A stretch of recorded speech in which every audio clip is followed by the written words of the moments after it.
It started, like any modern love story, a swipe, a smile, and a spark that felt real. But behind the romance, something far more sinister was unfolding. Angela J., a young doctor dedicated to bringing new life into the world, thought she had finally found love again after heartbreak. She didn't realize she had entered the life of a man built entirely on lies. Someone who had mastered manipulation, charm, and control. His name was Paul Lambert, or so she believed. In truth, he was a fugitive with a path of destruction behind him, a predator who disguised his obsession with flowers, messages, and empty apologies. When Angela tried to walk away, his fixation turned deadly. What followed was a night of unimaginable horror, a calculated attack that forced her to fight not only for freedom, but for survival. This is not only a story of love gone deadly, but also of obsession, manipulation, and utter horror. In the quiet of her own home, Angela would come to realize that the man she once trusted wasn't there to reconcile. He was there to destroy everything she loved, starting with her.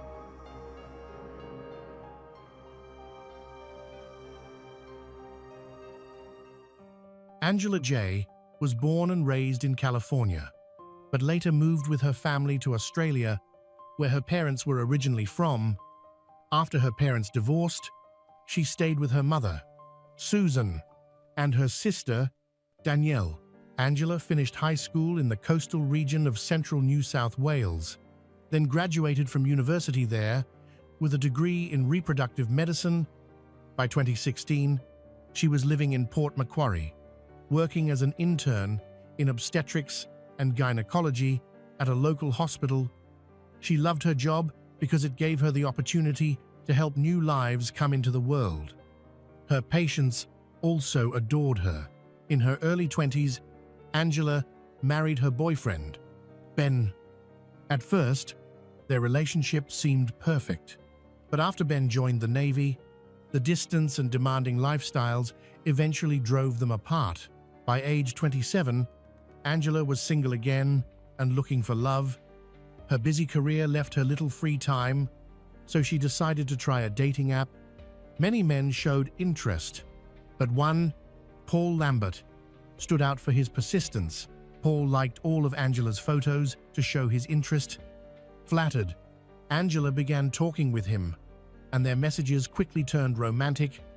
Paul was a 36-year-old man with a handsome face, dimples, and a charming smile. They met online in August 2016, but couldn't meet in person right away because Angela lived in Port Macquarie and Paul was in Sydney. Eventually, they planned their first date. Paul flew to Port Macquarie and had already booked a restaurant table with live music. Although they were initially shy and had some awkward silences, a couple of drinks helped them relax, and soon they were talking for hours. The date went wonderfully. Both had been married before, gone through divorces, and were ready to find love again. Their connection sparked a long-distance romance filled with grand gestures and thoughtful gifts. Paul frequently sent flowers and even paid for Angela's travel expenses. Since Angela often traveled for work, Paul would find out where she was staying and call ahead to upgrade her hotel room, paying the extra costs himself. His attention and generosity touched Angela deeply. After a long period of loneliness, Angela felt truly cared for and gradually opened up to Paul. She often thought about Paul and felt butterflies in her stomach. Paul seemed to meet all the criteria she wanted. He was kind, attractive, had a stable job, and was very sociable. He loved spending time with his nephew, taking him fishing and posting about it on social media. After a while, Angela felt reassured and decided to introduce Paul to her mother Susan, sister Danielle, and stepfather Bill. When Susan first met Paul, a tall, handsome, confident, well-dressed man who presented her with a bouquet of bright flowers, she was instantly attracted to him. Susan was happy to see her daughter, Angela, full of joy. Susan gushed to her husband, Bill, that Paul was wonderful, loved Angela dearly, and that their daughter was lucky to have met such a man. However, Bill did not share the same feeling. Within minutes of meeting Paul, he told Susan that something felt off. His instincts proved right. Just 6 weeks later, Angela began noticing troubling signs. Paul's behavior turned controlling and possessive. If Angela stayed at work even a few minutes late, Paul bombarded her with calls and texts. He constantly asked which male colleagues she had spoken with, tracked when she left work, when she arrived home, and whether she made any stops. If she didn't answer immediately, he became upset and accusatory. Paul's actions became more and more excessive, making Angela always anxious. He kept pressuring her to deepen their relationship, making her feel trapped. When she decided to break up and advised him to find happiness with someone else, the tension between them escalated. Despite Angela's clear request to stop contacting her, Paul's messages increased. He began sending harassing messages, threatening to throw himself in front of a train or truck if she didn't come back. He called her repeatedly and even claimed to have stolen her apartment keys, warning that she would one day find his body inside. Angela was terrified and guilt-ridden. She blamed herself for his suffering and feared she was responsible for pushing him to despair. She wanted desperately to escape, but didn't know how. In truth, there was nothing she could have done differently. It was never about her actions. Paul was a manipulator, and no one realized that Paul Lambert wasn't even his real name. His actual name was Paul Scales. He had been deported from the United States after stalking a previous girlfriend and had a criminal record for assaulting his ex-wife. A psychotherapist had diagnosed him with bipolar disorder and borderline personality disorder, making him highly sensitive to rejection. When he met Angela in 2016, he wasn't even supposed to be in that part of New South Wales. He had 10 restraining orders against him from 5 different women in Queensland and was under police supervision. The way Paul treated Angela followed the same pattern he had used before, starting with charm, lavish gifts, and intense affection, then shifting to control and manipulation. This pattern is known as coercive control, where one person uses psychological, emotional, or manipulative tactics to dominate another. Paul Scales was born on August 10, 1982, in Queensland, Australia. He is the youngest of several siblings and half-siblings. His parents divorced when he was 4, and his father later remarried and had more children. Paul's abuse of women began when he was in his early 20s. By the time he met Angela at age 36, he had already spent over a decade harming girlfriends through intimidation, control, and sometimes violence. In total, he had 10 restraining orders against him. Angela was simply his next victim. Paul stages elaborate plays and threatens to harm himself to manipulate his lover. He made up elaborate lies, claiming his relatives were dying or that he had cancer. He said he was abused as a child, doing whatever he could to keep his partner from leaving. At first, some women returned out of pity. When that no longer worked, Paul began threatening his ex-girlfriends' families or new partners. Many of his relationships ended with police involvement and restraining orders against him. In February 2014, Paul married a woman he had known for years, but the marriage quickly fell apart. Although the two had planned to build a house together, Paul suddenly left his wife because of a relationship with a mysterious woman. Later, Paul and his wife got back together for a short time. 7 months later, in September 2014, Paul moved to Orlando, Florida, and met Brittany Ann Keel, a 32-year-old Emmy Award-winning television journalist. They met online, and Paul flew to visit her regularly. However, after being fired from his job in Brisbane for repeated shoplifting, things took a turn for the worse. Despite his good income, he continued to steal, seemingly not out of need, but out of obsession or enjoyment. He initially appeared to be a model employee, but the more people got to know him, the more they realized it was all a cover. Colleagues described Paul as a meticulous planner, always scheming and thinking far ahead. He was intelligent, but somewhat odd. Professionally, he was competent and made good money. But personally, he struggled to form genuine friendships. When he did get attached to someone, he believed the bond was permanent. After his marriage ended for good, he moved to Florida to be near Brittany. Despite her hesitation, he persuaded her to live with him for 3 months to see if they could make it work. But his unstable behavior drove her to end the relationship after just 1 month, asking him never to contact her again. By then, it was too late. Brittany had become his new obsession. When she broke up with him, Paul launched a campaign of emotional manipulation, guilt-tripping, harassment, and intimidation to force her to stay. He stalked her, harassed her family, and even called her employer, sharing private information she had told him. He claimed he had a head injury and an inoperable brain tumor, a story that deeply affected Brittany, who had previously told him her father nearly died from one. Paul also invented tales about dead relatives, said he had 9 personalities, and bombarded her with countless emails, calls, and messages. Later, he changed his story, blaming his behavior on an imaginary twin brother named Michael. He even claimed both he and Michael had dated Brittany without her realizing it. Paul then began threatening to expose her supposed secrets and ruin her reputation and career. He also tried to blackmail her for money in exchange for leaving her alone, doing everything he could to destroy her peace of mind. Finally, Brittany reported him to the police. She said his threats and stalking made her ill, unable to eat or sleep, and too frightened to leave her home. In May 2015, Paul was arrested in Florida for stalking and extortion.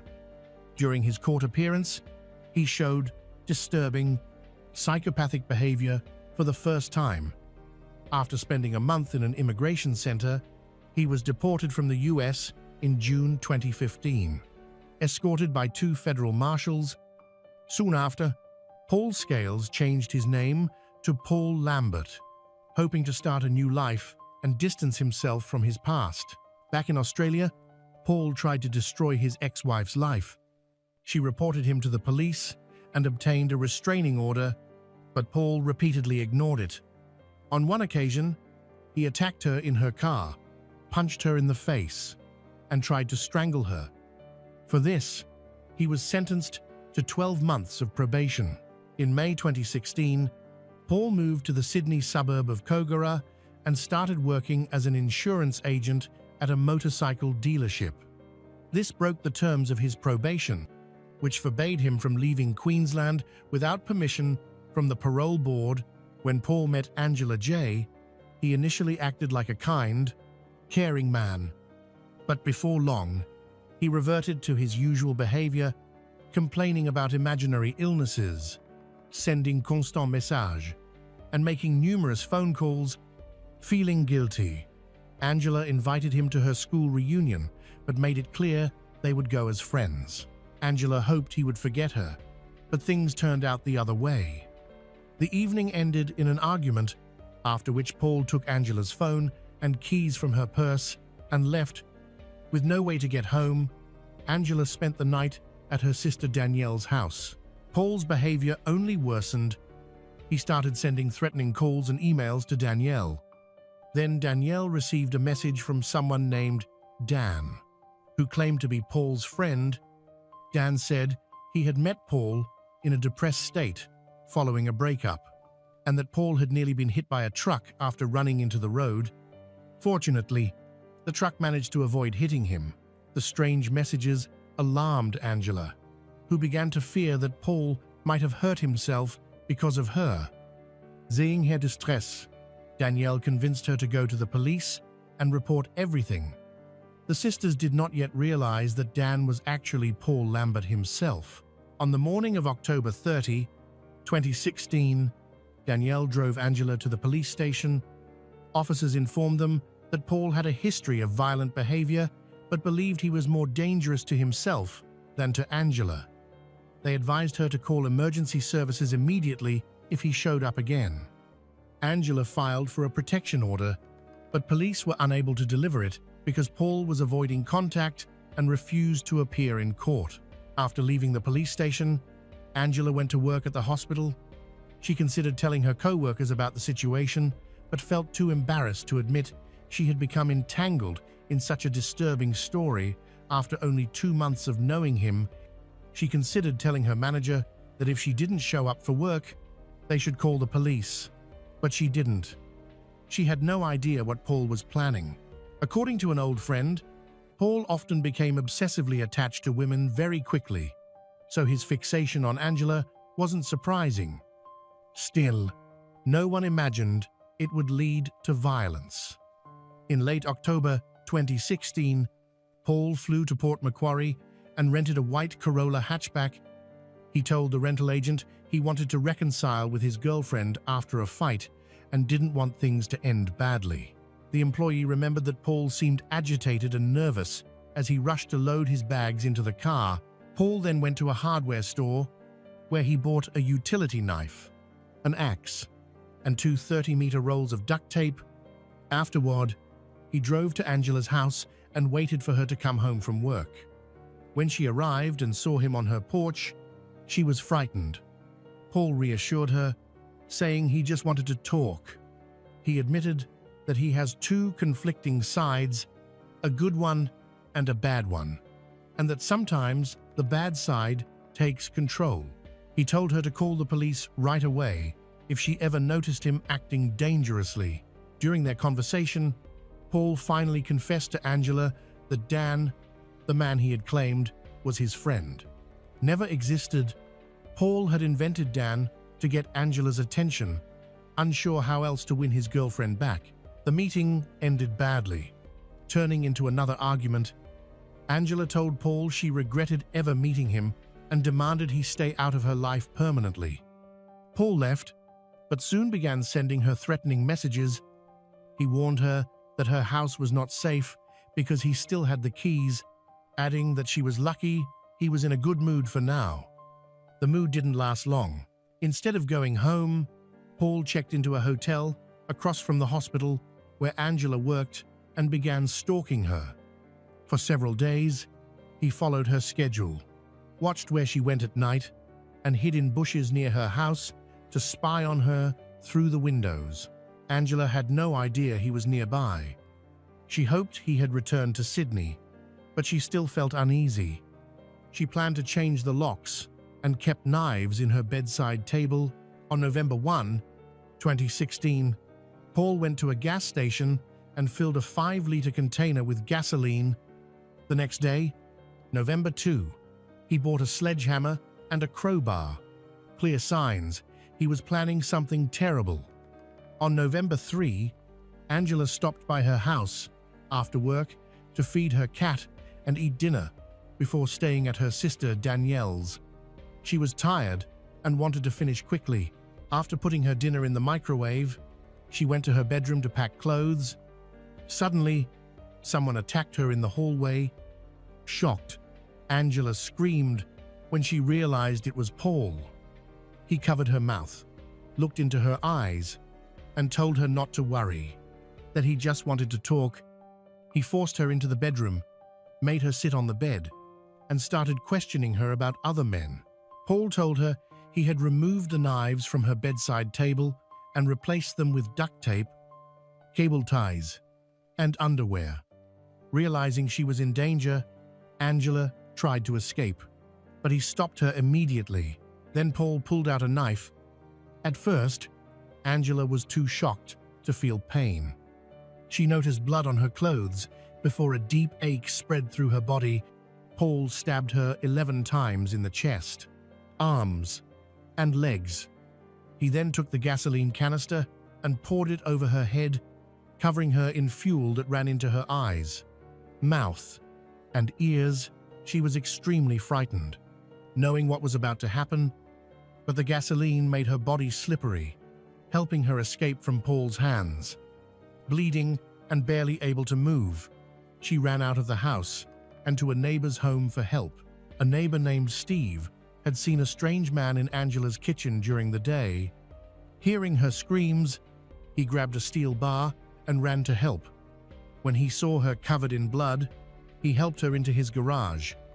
Despite her injuries, Angela instructed him how to treat her wounds and control the bleeding until the ambulance arrived. While Steve's daughter called the police, Angela began losing consciousness.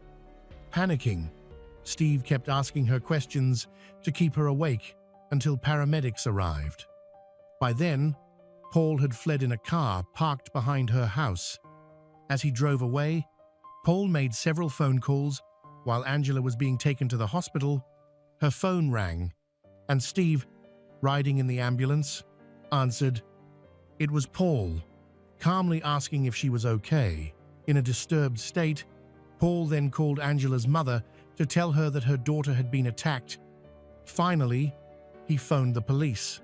Referring to himself in the third person, he told the dispatcher that he had wanted to be intimate with his girlfriend, then kill her, pour gasoline on her body, and set her on fire so no other man could have her. Paul's entire plan had clearly failed. Police tracked his phone and initiated a high-speed chase north along the Pacific Highway. About 150 kilometers from Port Macquarie, they used road spikes to stop his car. Paul got out barefoot, dressed in shorts and a sweater, and holding a knife. Officers tried to subdue him with a taser, but it didn't work. He waved the knife and shouted for them to shoot him. The standoff lasted several minutes until Paul suddenly lunged at one of the officers. Two others reacted immediately and fired their weapons. Paul was hit several times. His arm dropped weakly to his side. The knife fell, and he sank to his knees before collapsing face down on the road. He died instantly. When police searched the rented car, they found a note explaining that Paul wanted to rid the world of someone as toxic as himself. He wrote that although he tried to be good, it was never enough, and he hoped others would find peace after he was gone. The note was part of his plan. During the investigation, police discovered that while waiting for Angela to return from work, Paul took a shower at her house. He had also hidden a fire extinguisher in the bedroom closet to use after setting a fire. This tragedy could have been prevented. A few days before the attack, New South Wales police had stopped Paul for speeding and driving without a valid license. However, unaware that he was breaching parole, they only fined him. Fortunately, Angela survived Paul's attack. She felt overwhelming relief when she learned he could no longer harm her. The sense of survival was so intense that she found it hard to believe she was still alive. As she had already accepted death during the assault, a few days later, the only visible reminder of the violence at the quiet Port Macquarie home was a trail of blood on the driveway leading to the neighbor's house. Deeply traumatized, Angela soon moved away, returning to the city where she had once been happy before meeting Paul 6 years earlier. Although the 6-week relationship had ended in stalking, harassment, and an attempt on her life, Angela eventually found peace. Recovery was slow and both physically and emotionally exhausting, but with support from friends, family, and former patients, she regained her strength.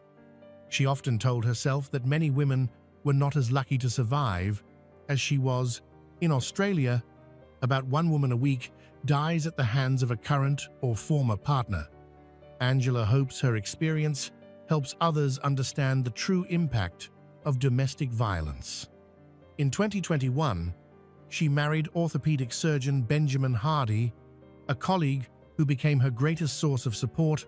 With Benjamin's help, Angela rebuilt her life and now works to help other survivors, both as an advocate and as a doctor.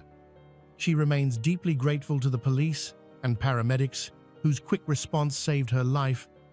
Her advice to other victims is simple: trust your instincts and seek help. Don't be discouraged if others misunderstand your situation. The awareness of those close to you could save your life. Today, Dr.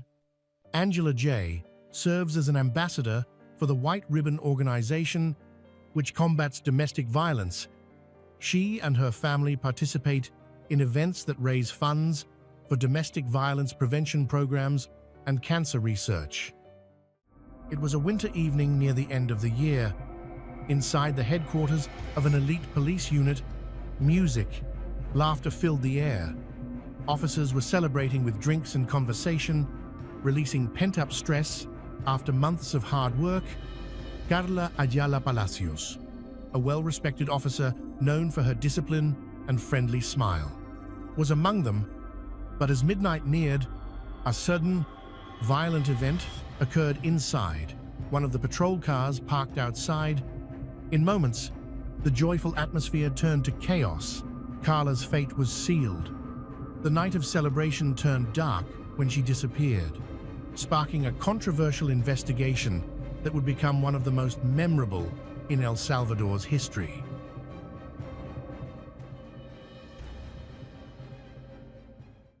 Carla Ayala Palacios was born around 1977 in El Salvador. As a teenager, she worked at a small pizzeria while studying accounting at the National School of Commerce. She was a disciplined student with a quiet determination and dreamed of dedicating her life to public service. Eventually, she enrolled in the National Academy of Public Security, where she completed her training and began her path toward law enforcement. In March 1998, at just 19 years old, Carla proudly returned home to tell her mother that she had been officially accepted into the National Civil Police. Her mother, however, was far from happy.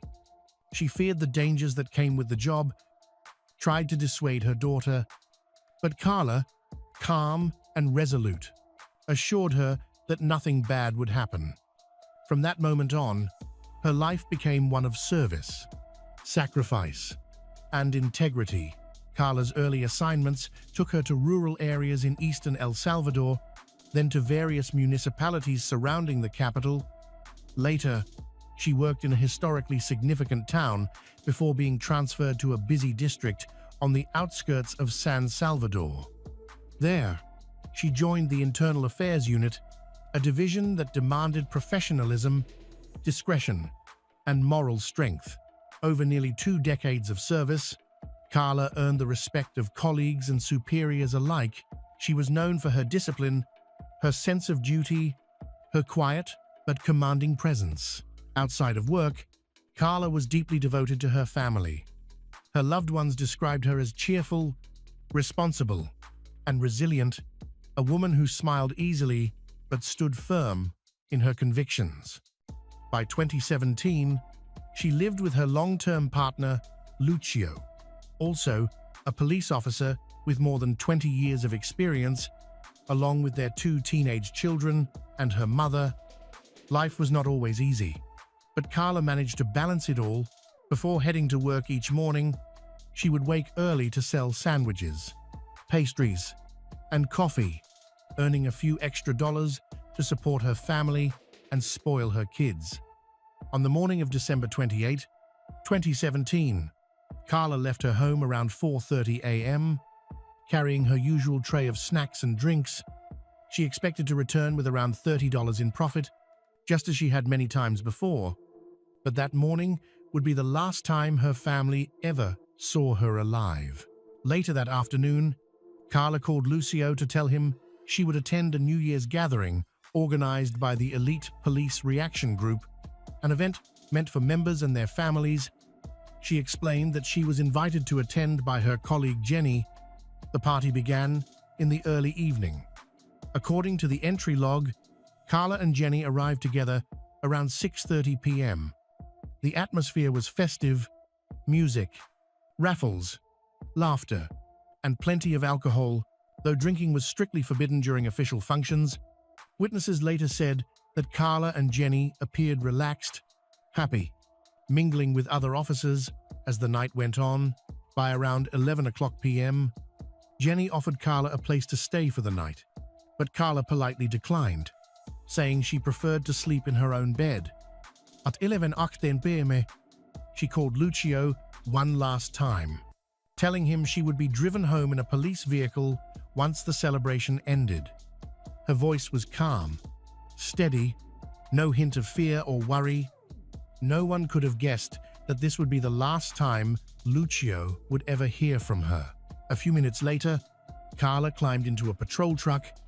Jenny noticed who was inside. Ovidio Antonio Pacheco Morales was at the wheel. Wilfredo Deras Hernandez sat in the passenger seat, and Juan Josue Castillo Arevalo occupied the back seat beside Carla. Juan, the son of a retired officer, was known as a disciplined yet unpredictable man. He was quiet, intense, and sometimes volatile. Before joining the elite reaction group, he had served as a regular officer in the National Civil Police. Not long after Carla left, Jenny received a message from her at 11:26 p.m. Carla asked if Jenny had forgotten something at the party. Jenny immediately replied, but Carla never answered again. That simple exchange would become the last trace of her alive. Growing uneasy, Jenny tried calling and texting throughout the night. 8 attempts in total, but none went through.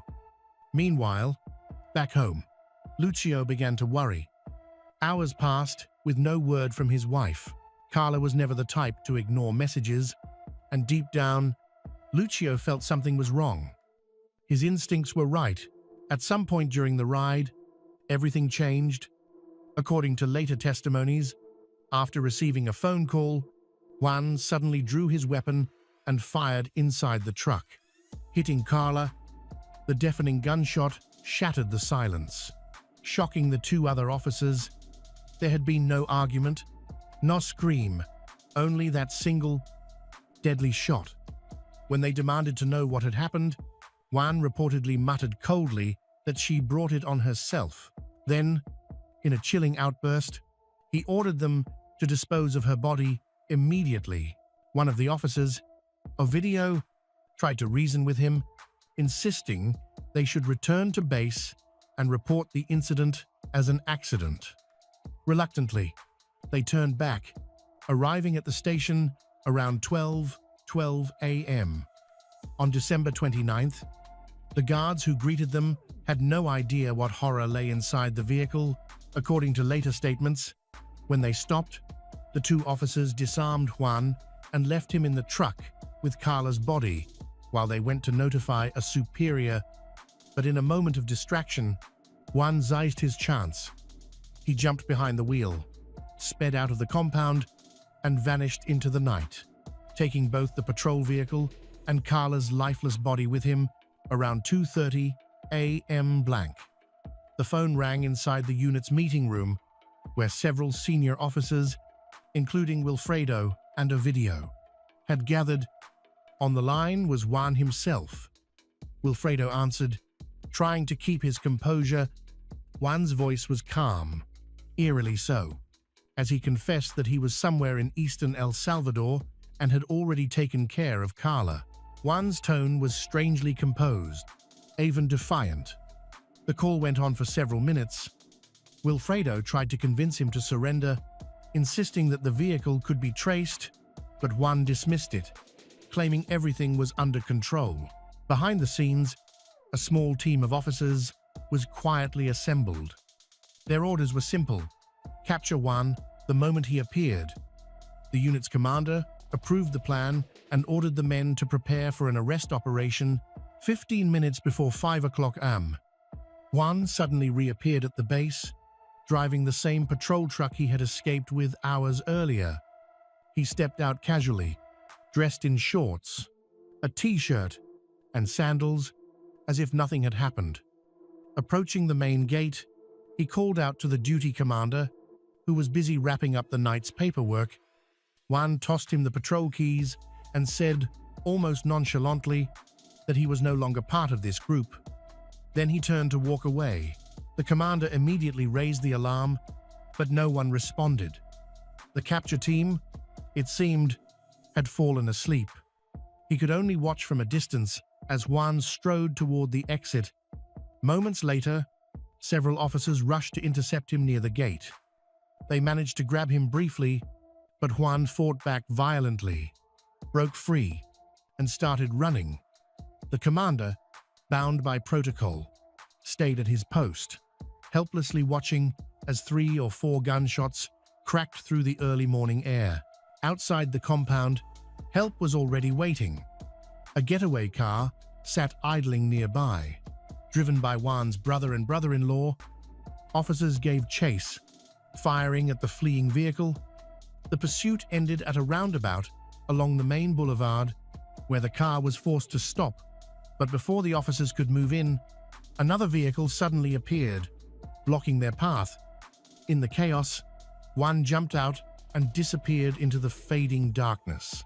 At first, the National Civil Police treated the incident as an internal matter, but as details emerged, the missing officer, the involvement of multiple policemen, and the chaotic chain of command, the public began to suspect a cover-up.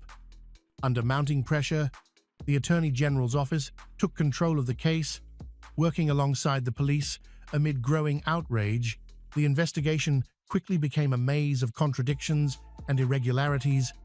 It soon appeared that the very institution tasked with uncovering the truth might be shielding those responsible. Forensic teams found unsettling evidence at the elite police reaction base, bloodstains near the patrol truck, around the front bumper, behind the left rear wheel, inside the cabin, especially on the back seat and door frame. A thin trail of blood stretched down the entrance ramp. Inside the truck, investigators discovered a bullet lodged in the interior, tangled with strands of hair and specks of blood. Officers swore that Carla's body had never been removed from the vehicle, yet the evidence told another story. The contradictions deepened when the security camera footage capturing Juan's escape mysteriously vanished. 6 weeks later, on February 14, 2018, with no sign of Carla, the director of the National Civil Police announced the dissolution of the Elite Reaction Group. A new unit, he claimed, would be created to restore public trust. But the announcement did little to calm the fury sweeping through El Salvador. The case was only growing darker. There were too many conflicting accounts, and too many officers claiming ignorance or innocence. The official explanation was that Carla's death was an accident, a drunk officer, a stray bullet, and a panicked escape. However, inconsistencies and the intentional hiding of evidence suggested a darker truth. Juan's odd phone call before he came back indicated he had assistance. His request to have his personal car ready hinted that someone inside the base might have knowingly helped him escape. The police later claimed it was all part of a strategy to lure him back and arrest him. But that explanation quickly fell apart. During subsequent inspections, investigators found Juan's car abandoned inside the compound, the door open and the keys still on the floor mat, as if waiting for him. The inconsistencies piled up. The police director publicly denied that the patrol truck had a GPS tracker, but the chief prosecutor for violent crime stated otherwise. The vehicle did have a tracker, and it had recorded Juan's movements. According to those records, he had driven eastward toward a rural area shortly after fleeing the base, and the most haunting question of all remained unanswered. Where exactly had Carla been shot? Months passed with no clarity. No one knew where her body was, or what Juan had done with it. For Carla's family, the uncertainty was unbearable. Every dawn that passed without answers was a cruel reminder that truth and justice seemed as distant. In March 2018, the small financial support the police had been giving Carla's family, barely $100 to $200 a month, was suddenly cut off. From that day on, all they received was a simple food basket. Left with almost nothing, they survived on Lucio's modest salary, The children, still in high school, became their grandmother's only source of hope. She often told herself that one day, when they started working, they would help her manage the bills. Despite her failing health, she refused to stop fighting. Some days, she even traveled alone to San Salvador to earn a few dollars by ironing clothes. As the months passed, hope faded. The possibility of finding Carla alive grew smaller with each day. Whispers began to circulate. Whispers that powerful people were involved, that some officers stayed silent out of fear, and that the very institution charged with seeking justice preferred to look away. Eventually, a Jesuit university, through its Human Rights Institute, stepped in and joined the case as a private prosecutor. Authorities also offered a $5,000 reward for any information leading to Juan's capture.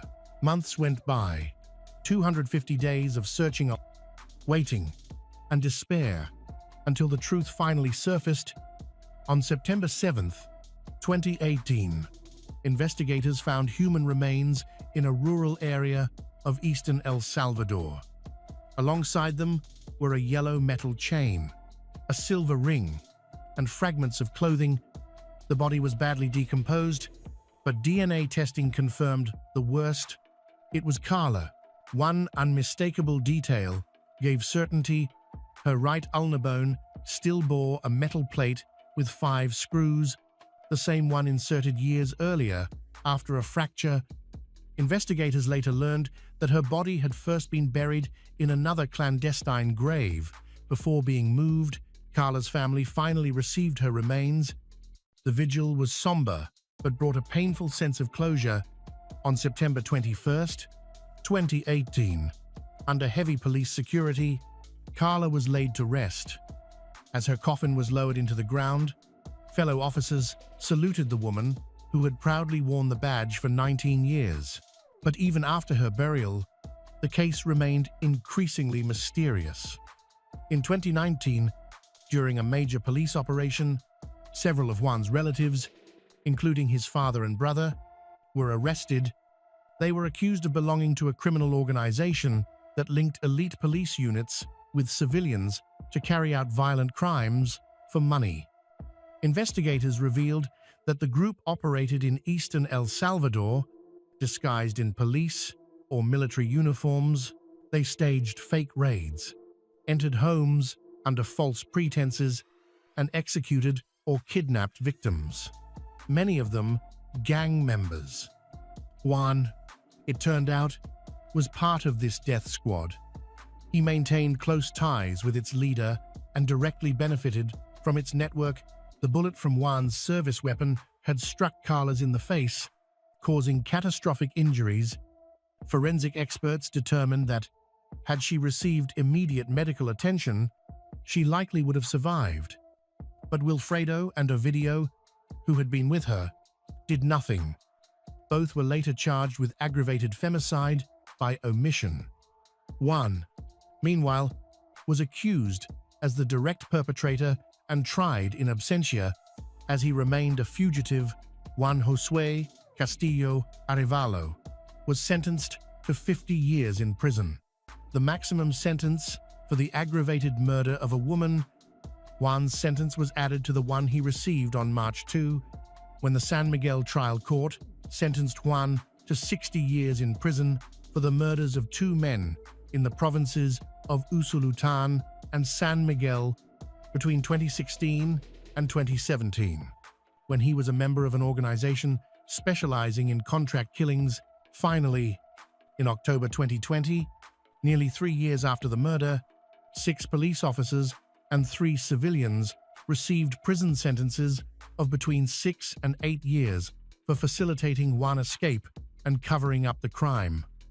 Among them, alongside Juan Josué Castillo Arevalo, 4 former police officers: Wilfredo Deras Hernández, Ovidio Antonio Pacheco Morales, Pablo Antonio Estrada Villalobos, and Alex Obdulio López Martínez, also faced judgment that afternoon. All were found guilty of neglect of duty while performing official functions. Wilfredo, Ovidio, Pablo received 8-year prison sentences, while Alex was sentenced to 7 years. The rest were acquitted in July 2021. The National Civil Police decided to disband the Elite Police Reaction Group less than 2 months after Carla Ayala's murder and disappearance and replace it with another elite police unit called the Jaguars. The police agency was also ordered to pay Carla Ayala's family $50,000 in compensation and to publicly apologize. The true motive behind Carla's murder remains shrouded in controversy.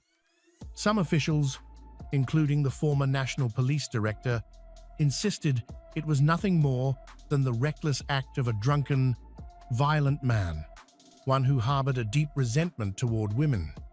Others, however, pointed to a far more unsettling possibility, that Carla had been quietly working for internal affairs and had uncovered something she was never meant to find.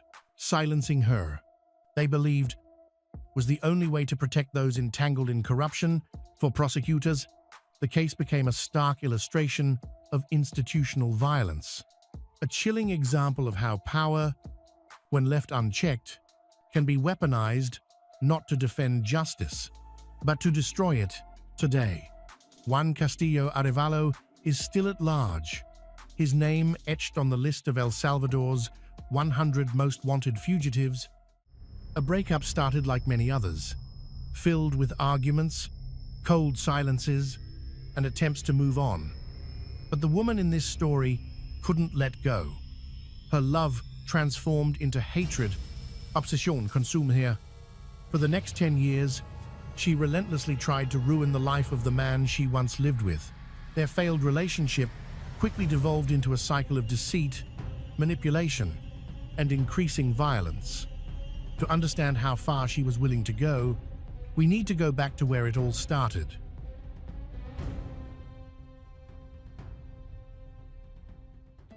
Rob Parks was born in 1980 in a quiet suburb of Great Britain. He grew up as the middle child among 3 brothers. A good student, Rob focused on building a successful career. At 14, he moved north to study psychology and criminology at university. Though bright, he lacked self-confidence, was painfully shy around girls. That changed when he joined the University Drama Society. Within a year, he became its president. Acting helped transform him, his confidence grew, he began to open up socially. In 1990, Victoria Breeden joined the same drama society as an 18-year-old freshman. As the society's leader, Rob often interacted with her. He was instantly drawn to her. They began dating, and within 2 weeks, Victoria was practically living in Rob's dorm room. Her behavior soon struck other students as unusual. She insisted on spending every moment with Rob, even when it disrupted his studies. Deeply in love, Rob didn't see the red flags. Having little experience with women, he assumed this kind of intense closeness was normal. Still, even he couldn't ignore how obsessively attached Victoria had become. By then, Rob was 20 and Victoria 19. She gradually isolated him from everyone else, especially other women. Rob started to sense that something wasn't right. That summer, after finishing his exams, he insisted on breaking up, wanting to spend the holidays with his family without Victoria. Naturally, she resisted. She quickly found a way to manipulate him into resuming the relationship. Whenever Rob made plans to meet friends at a pub or go out, Victoria would call, claiming she felt unwell and might have endometriosis. She even underwent medical tests to prove it, though no diagnosis ever appeared in her records. Many of Rob's friends believed she was faking it to control him. Each time she complained about her health, Rob cancelled his plans and rushed to her side. After 3 years together, Rob had tried to end the relationship countless times, but never succeeded. Victoria was a skilled manipulator who always managed to reel him back in. They often broke up briefly. Rob even dated other women, but Victoria would always interfere, stalking and intimidating anyone new. One night in 2001, after yet another breakup, Rob met a new woman and invited her over. Just after they shut the door, someone began pounding on it furiously. It was Victoria. Even the neighbors recognized her by then. She claimed she had lost her keys and needed to stay the night. Rob, weary but kind-hearted, let her sleep in the spare room. The next morning, he woke up beside his new girlfriend to find Victoria lying on the floor next to them, staring at him. As soon as he opened his eyes, she started a fight. It was just one of many incidents showing how completely Victoria tried to dominate Rob's life. She refused to accept that he no longer wanted her. In May 2001, Rob graduated from university. Victoria continued stalking him, scaring off other women. Eventually, she wormed her way back into his life, and after both left the university town, they moved into a rented flat together. From that moment, life with Victoria became a waking nightmare.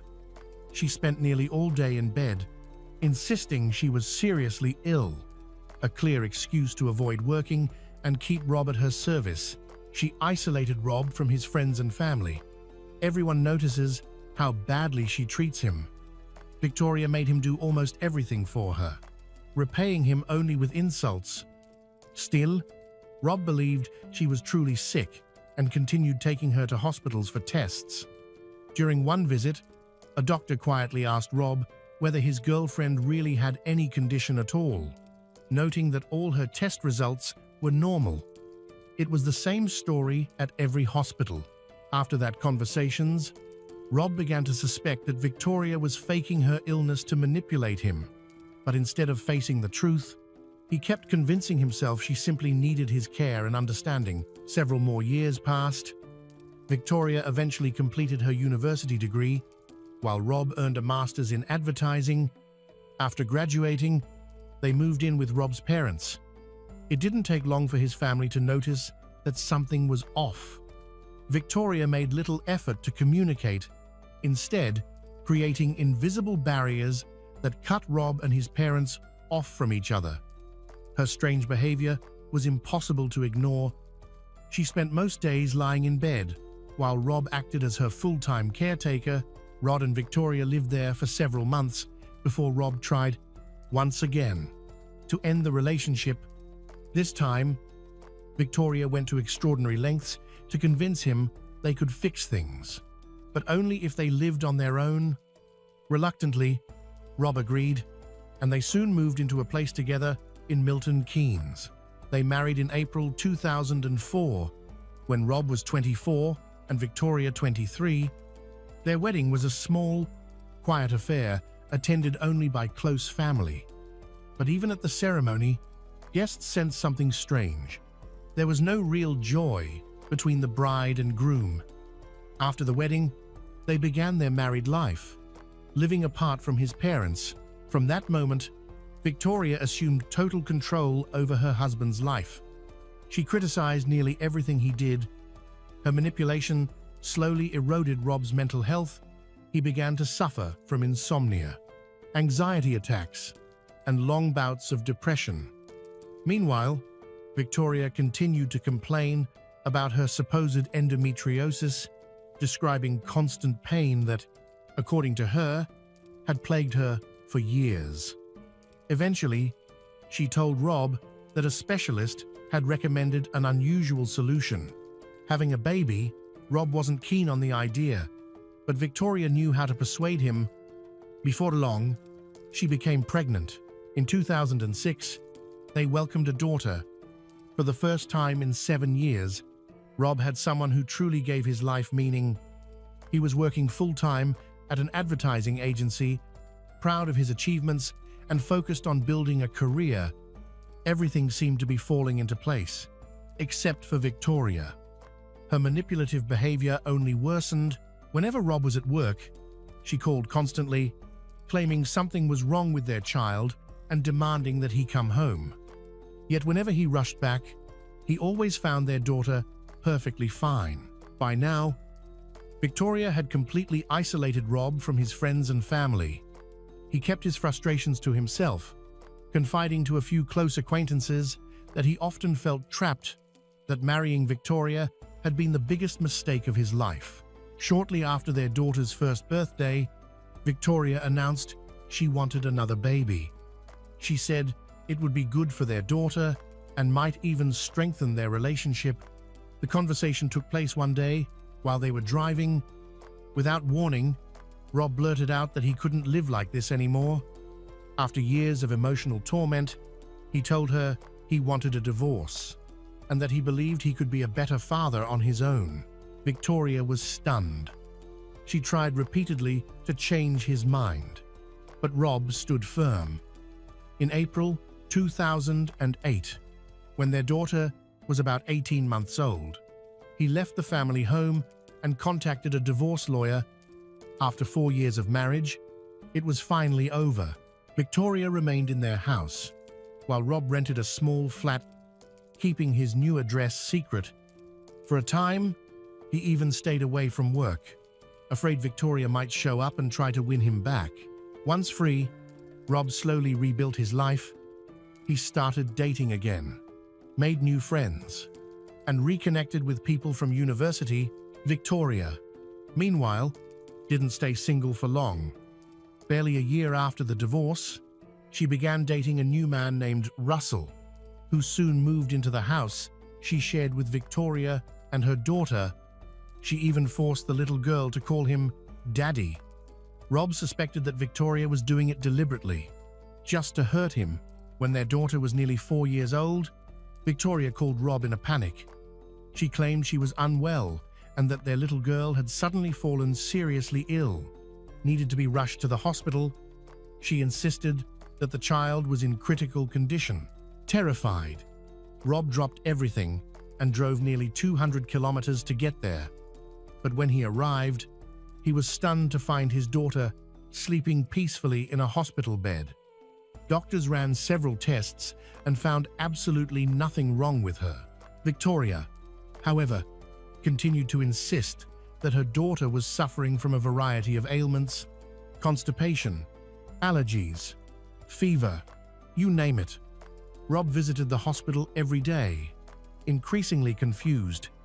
One afternoon, his daughter told him something that deeply unsettled him. Every night, her mother put a hot water bottle in her bed and closed all the windows. Even though it was the middle of summer, it suddenly clicked for Rob. Victoria might be faking or even inducing her daughter's illness. The thought horrified him. Months later, Victoria and Russell showed up at Rob's house, demanding that he return some of their daughter's clothes that had been left behind during a recent visit.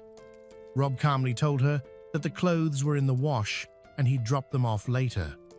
That's when Victoria suddenly turned hostile. She began shouting insults, tried to push her way inside. When Rob blocked the doorway, she deliberately fell backward, screamed that he had attacked her. Russell had witnessed the entire exchange, and even he seemed confused. Victoria immediately called the police, but after officers arrived and listened to both sides, they concluded that Rob hadn't done anything wrong. He had merely stopped his ex-wife from forcing her way into his home. The police refused to take further action. Victoria was furious. And from that moment, Rob could tell she wasn't finished with him yet. A few months later, Victoria suddenly refused to let Rob see their daughter again, claiming that the child had become gravely ill once more. She even said she couldn't obtain one of the girl's prescribed medications. Suspicious. Rob checked the details and discovered that the drug in question wasn't suitable for children at all. That's when everything fell into place.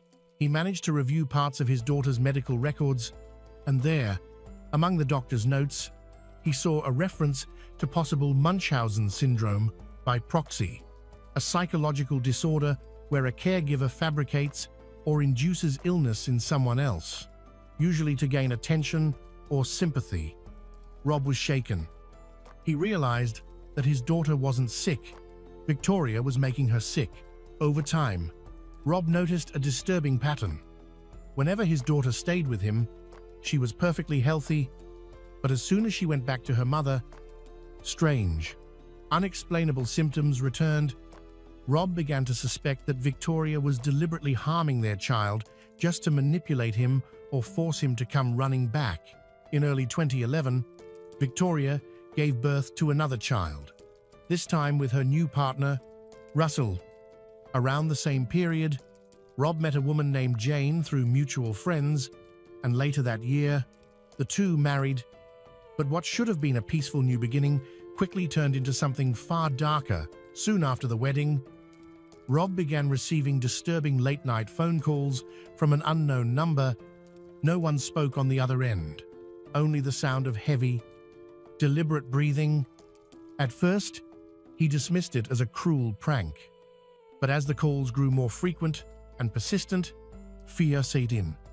Convinced that someone was watching him, Rob went to the police to report that he was being stalked. Detectives traced the anonymous calls and discovered they were all coming from burner phones, prepaid devices, and SIM cards purchased without registration.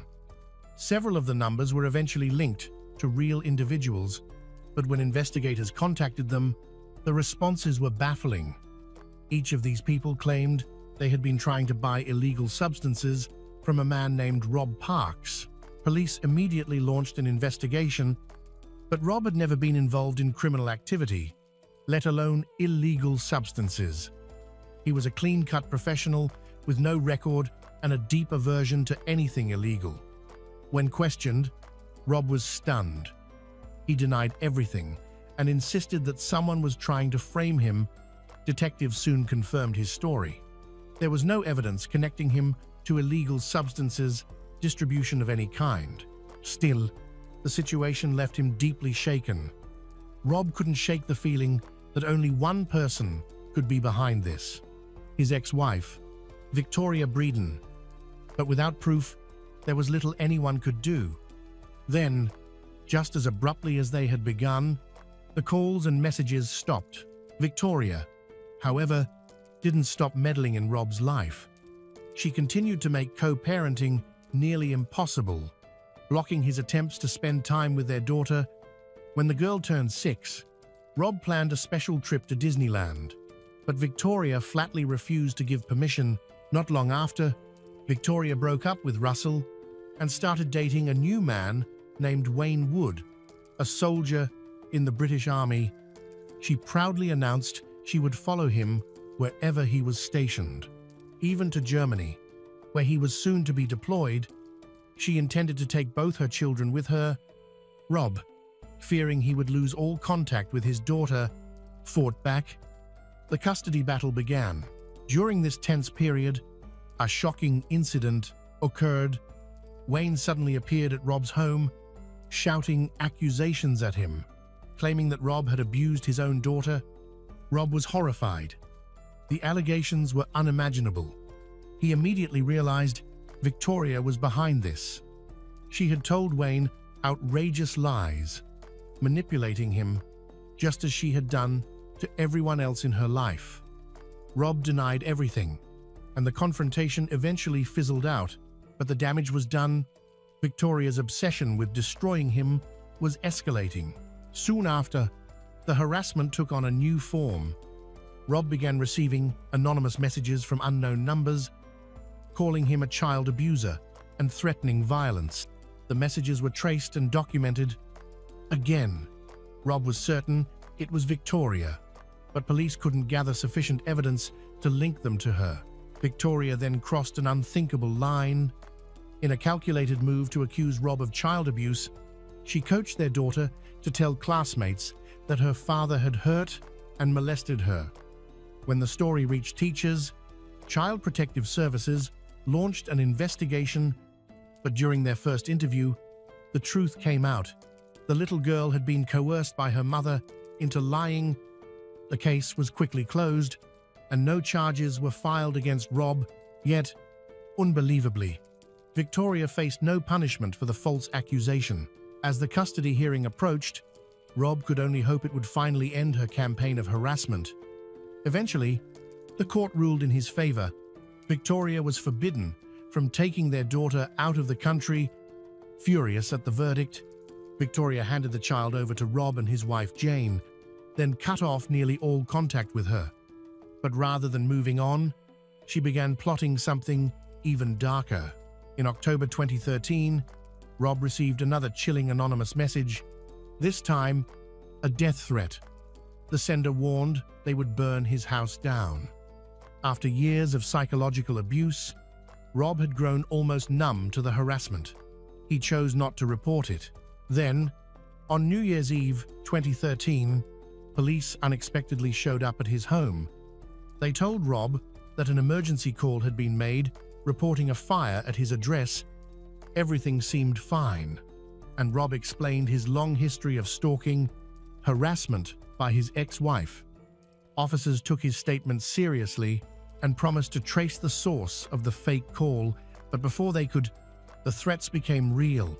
At 5:30 a.m. the next morning, Rob was jolted awake by the deafening sound of the fire alarm. Looking out the window, he saw his Audi engulfed in flames. He immediately shouted for his wife and daughter to run out the back door. Seconds later, a massive explosion shook the entire house. As the fire crew rushed to the scene, Rob's phone buzzed again. Another message, once more accusing him of child abuse and promising death. Fortunately, the blaze was contained before it reached the house, but the family was left deeply traumatized. It took his daughter nearly 6 months to recover from the terror of that night.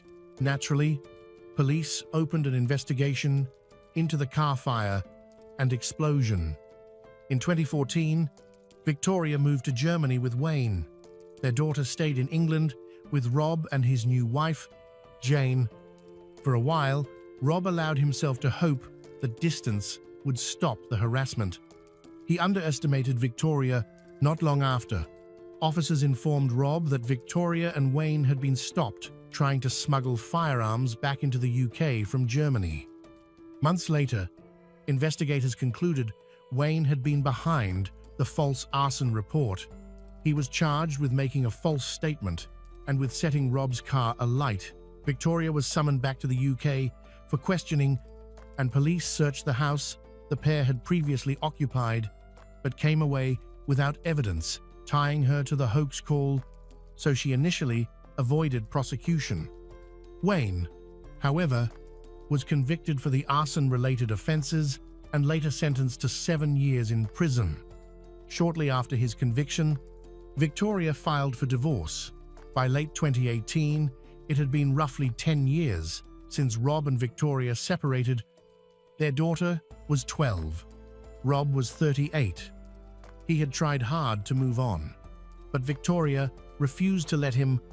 Then a man named Graham Wall messaged Rob, claiming to know Victoria, warning that she was dangerous. Rob didn't know Graham, assumed it was another trap. He ignored the message, and nearly a year passed. Then detectives contacted Rob again, saying a new threat had emerged. He agreed to meet them. To his surprise, they arrived with a local TV journalist and said his family would be featured in a documentary. Detectives told him they suspected his ex-wife had tried to hire someone to kill him. Graham turned out not to be some random stranger, but Victoria's newest boyfriend, a man she'd met on a dating site. They'd been together only a few weeks when she tearfully told him their daughter was living in appalling conditions and begged him to help rescue the child. Shockingly, she quickly urged Graham to kill Rob or find someone who would. Graham, appalled, suggested they contact Child Protective Services or pursue custody through the courts instead. Victoria dismissed him and called his objections a bad joke. Still uneasy, Graham planted a small recording device in the couple's flat. What he expected to capture, evidence of infidelity, turned out to be far worse. On tape, Victoria met with a man and discussed murdering her ex-husband. The recording captured detailed talk of setting Rob's car on fire to lure him outside and then bludgeoning him with a brick. On October 8, 2019, Graham took the recording to police. An attempted murder investigation was opened immediately. Victoria, far from panicking, presented herself at the police station the next day and claimed her personal belongings had been stolen, including the phone Graham had allegedly given to detectives. She tried to turn the story around, accusing Graham of framing her, even suggesting he had plotted the murder himself. A closer review of the audio, however, made the situation unmistakable. Victoria had been speaking with a man named Earl Gernon, an individual known to police for a criminal past and willing to arrange violent acts for money. The tape showed she had been shopping for a hitman. She repeatedly rehearsed lurid, fabricated allegations about Rob and described in cold detail how she wanted him caught, bound, led into the woods and killed. By the time police briefed Rob, Victoria was already under arrest on suspicion of conspiracy to murder. Earl was also brought to the station. He claimed their relationship had been casual and that he had not taken Victoria's requests seriously, even though, with his help, she had identified at least 3 potential killers. The trial began in early 2020, drawing the attention of many men whom Rob had never even met before. Each of them took the stand to testify that Victoria had approached them, trying to hire them as hitmen to kill her ex-husband. To justify her actions, she told them that Rob was a child abuser and claimed she only wanted to save her daughter from him. Investigators later discovered that Victoria had been searching for someone to carry out the murder as far back as 2014, offering different sums of money, up to 5,000 British pounds, to anyone willing to do it. Before the trial, Victoria was examined by several psychiatrists. Surprisingly, all of them agreed that she was completely sane and fully aware of her actions.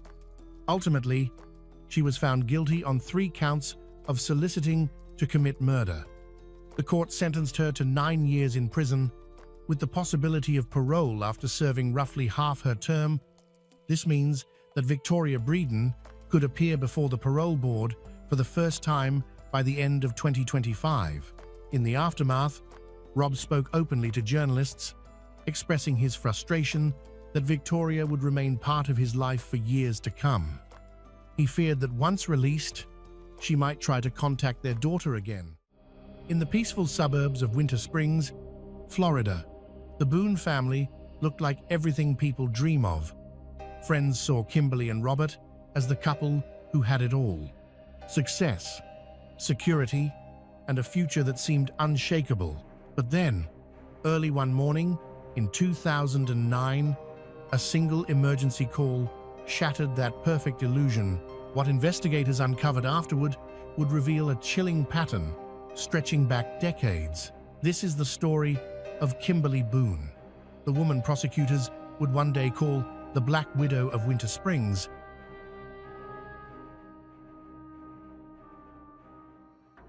Kimberly and Robert Boone met through mutual friends. At the time, Kimberly was separated from her first husband and trying to rebuild her life. She was educated, ambitious, and focused on her career, but her relationships had never brought lasting stability. When she met Robert at a party, she felt an instant connection. They spent time talking, began meeting more frequently, eventually developed a deep romantic bond. During their marriage, they welcomed 2 sons, both of whom were very close to their parents. Kimberly worked as a financial aid counselor at a university. Robert served as a volunteer firefighter and a deputy sheriff in their county. They bought a home in Winter Springs, Florida, and settled there after Kimberly accepted her position at the university, where she supervised a team of 27 employees, managed student grants and loans. Despite their seemingly strong relationship, not everything was as smooth as it looked. Their home suffered extensive damage from a fire in December 2008, forcing them to move out temporarily while repairs were underway, completely unaware of the darker events that were yet to come. At the time, both of their sons were 5 years old and practiced Taekwondo. The parents believed strongly in teaching them self-defense. Kimberly trained as well, but Robert was the most passionate about it. His law enforcement background had exposed him to dangerous situations, and safety was always a priority. Kimberly agreed with his precautions, though she occasionally thought he took them too far. Still, their relationship was generally warm and respectful. By all outward appearances, they had built their version of the American dream: stable jobs, solid income, and a respected place in their community. They lived in a quiet, secure neighborhood where crime was rare. Aside from the occasional petty theft, Robert, however, was always prepared for the unexpected. The family owned several firearms. He bought Kimberly a .357 revolver and insisted she always keep it close, even instructing her never to answer the door without it. Before leaving Kimberly and the children at home, he would always check the gun and load it if necessary. He also took her shooting to improve her accuracy. Kimberly often joked that the safest place in the neighborhood was anywhere Robert happened to be. Early in the morning of March 29, 2009, a terrified woman called 911, identifying herself as Kimberly Boone. She claimed her husband had been shot by intruders who broke into their home.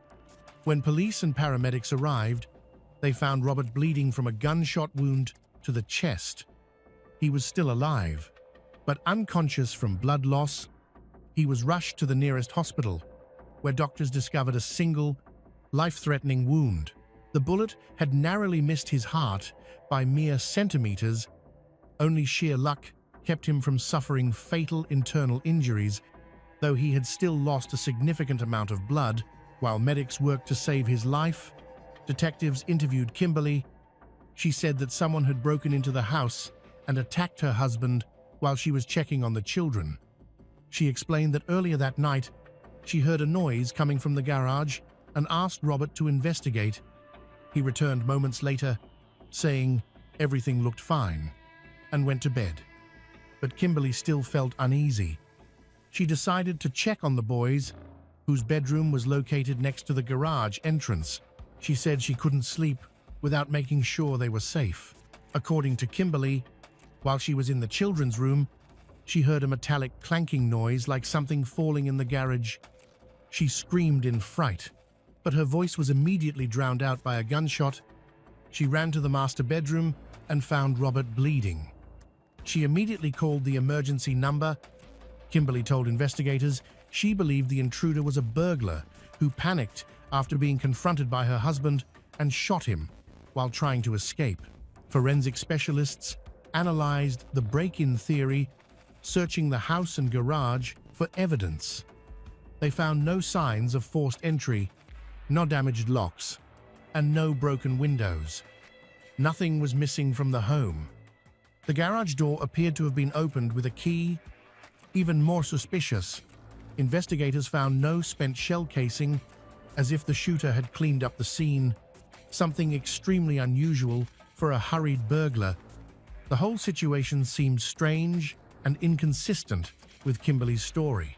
Since there was no immediate evidence linking Kimberly to the shooting, detectives did not bring her to the station for questioning.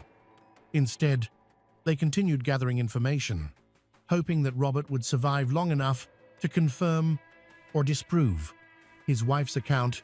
Fortunately, doctors managed to save him. One surgeon remarked that Robert was incredibly lucky to be alive. As soon as he was stable, detectives were eager to speak with him. By then, they already doubted Kimberly's version of events. The supposed robbery scene in the garage and house looked staged. Several items were scattered across the floor, yet valuable belongings, including cash, sat untouched. There were no fingerprints, no shoe prints, no foreign DNA, and no signs of forced entry. It was as if no intruder had ever been inside. Investigators checked the couple's social circle and found no enemies, no conflicts, no one who might wish them harm. Robert, a deputy sheriff, was well liked and respected in the community. Their suspicions were confirmed when Robert regained consciousness, stated plainly that his wife, Kimberly, had shot him. According to him, on the night of March 29th, Kimberly woke him abruptly. The first thing he saw was the revolver he had purchased for her in her hand. She said she'd heard strange noises in the garage and asked him to check. Robert walked through the house, inspected every room, and checked the garage. He found nothing unusual. He assured Kimberly everything was fine and returned to bed. He told investigators that the garage door was closed and looked completely normal. He wasn't sure how much time passed. Only a few minutes, before Kimberly woke him again, insisting she heard something else in the garage. Robert said he went back to check one more time. He walked toward the garage with Kimberly behind him. As he looked toward the children's room, he noticed the door slightly open. He moved toward it, and at that moment, a gunshot rang out. Initially, he didn't even realize he had been shot. He remained on his feet and conscious. He went into the bedroom and saw blood spreading rapidly across his shirt. At first, he believed an intruder had shot him. But slowly, he connected the pieces. He hadn't seen anyone else in the house. Kimberly never came to help him. Despite his repeated cries, weak from blood loss, he eventually collapsed. Ballistics testing confirmed his account. The bullet removed from Robert's chest matched the ammunition used in the Ruger revolver Kimberly owned. There was no chance this was coincidence. Detectives contacted Kimberly again and asked for the firearm. Testing confirmed their suspicion. Kimberly's gun had fired the shot. Detectives located multiple witnesses who had been outside around the time of the shooting. One man was walking his dog. Another left early for work. None reported seeing suspicious activity at the Boone residence. No unfamiliar cars were parked on the street, and no strangers were seen entering or leaving the property. However, one witness confirmed hearing a loud bang consistent with a gunshot coming from the direction of the Boone home. He watched closely afterward and saw no one running away. No vehicles speeding off. Nothing at all. This left detectives with only one credible conclusion. The only people in the house that night were the Boone family, and the shooter was inside with them. Kimberly was brought in for questioning. During the interview, she initially denied any involvement, but eventually admitted that she had shot her husband, claiming it was an accident, that she had mistaken him for an intruder. Her revised story closely resembled Robert's first account from the hospital. She explained that after hearing a noise the first time, she went to check on the children and didn't see Robert enter the garage. When she turned around, she supposedly saw a dark figure in the unlit room. Believing it was a burglar, she screamed and fired the gun, completely unaware that it was her husband. Even after this partial confession, Kimberly was not immediately taken into custody. She claimed she had lied earlier because she was afraid of being viewed as a criminal. Ironically, her changing story only strengthened investigators' suspicions. From that point forward, they began looking for proof that Robert's shooting had been premeditated. It didn't take long before an earlier incident caught their attention, an event that had occurred just 4 months prior.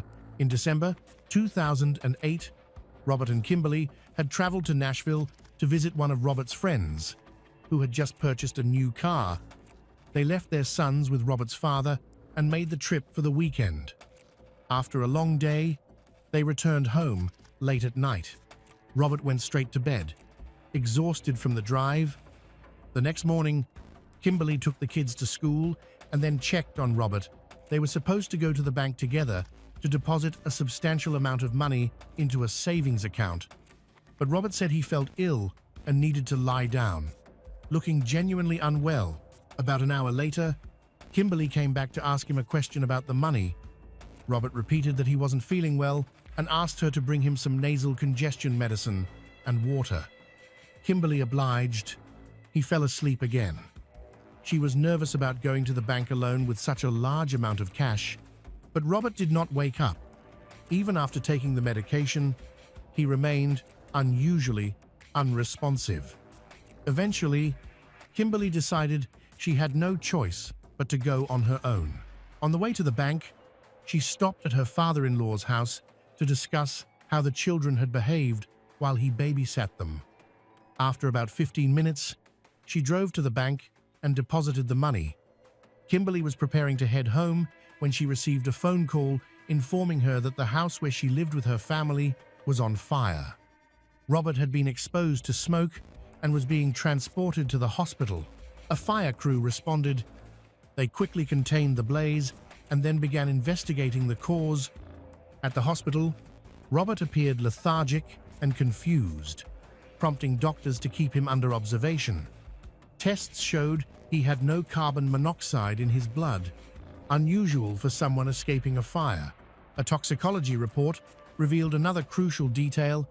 Robert had been drugged with a powerful sedative.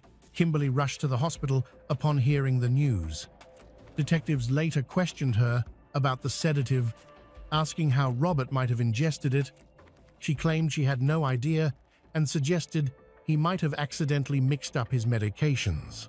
Meanwhile, firefighters examined the home but could not conclusively determine the origin of the fire. The only agreement was that the blaze appeared accidental, beginning near the nightstand where Robert kept his Lenovo laptop. Kimberly immediately proposed that the laptop was responsible. She told investigators that she and Robert had previously researched the device and discovered reports of faulty batteries, overheating, and catching fire. Because the laptop had been left on a wooden nightstand, the flames could have spread quickly. The sedative explained Robert's sluggish behavior. To many, it seemed miraculous that he had escaped the burning house at all. Robert later recalled feeling extremely strange when he awoke to the smell of smoke. Disoriented, he attempted to flee through a window, breaking it in the process. Despite having more than a dozen clearer exit routes and the home not being fully engulfed, his impaired judgment led him to choose the window. A neighbor working outside heard the noise, rushed over, helped pull him out, and called emergency services. Robert had no memory of taking any sedative and assumed he had mistakenly taken the wrong medication. After analyzing all the evidence, firefighters officially concluded that the blaze had been accidental. Robert and Kimberly both attributed the incident to unfortunate coincidence. But with the benefit of hindsight, the December 2008 fire now appeared far more sinister now that investigators had uncovered indirect signs of attempted murder and noticed striking similarities between the two incidents. They obtained a search warrant for the Boone's home and digital devices. Nothing significant turned up in the house, but Kimberly's laptop proved far more revealing. The forensic analysis was extensive, covering not only the months after the fire, but also the period leading up to it. Detectives discovered that Kimberly had previously been involved in a criminal matter. Several years before the shooting, she had embezzled more than $700,000 from her employer, a case that nearly reached law enforcement. Her family later said that Robert himself intervened, helping his wife repay the money and avoid being charged. When the 2008 fire occurred, they received a large homeowner's insurance payout, approximately $300,000. But detectives believed that was not Kimberly's main objective. Robert's life was heavily insured, and Kimberly was the sole beneficiary. This presented a powerful financial motive. Finally, the full audit of her laptop search history came back. Investigators found troubling queries. Before the fire, Kimberly researched insurance policies, payout timelines, and the effects and dosages of potent sedatives.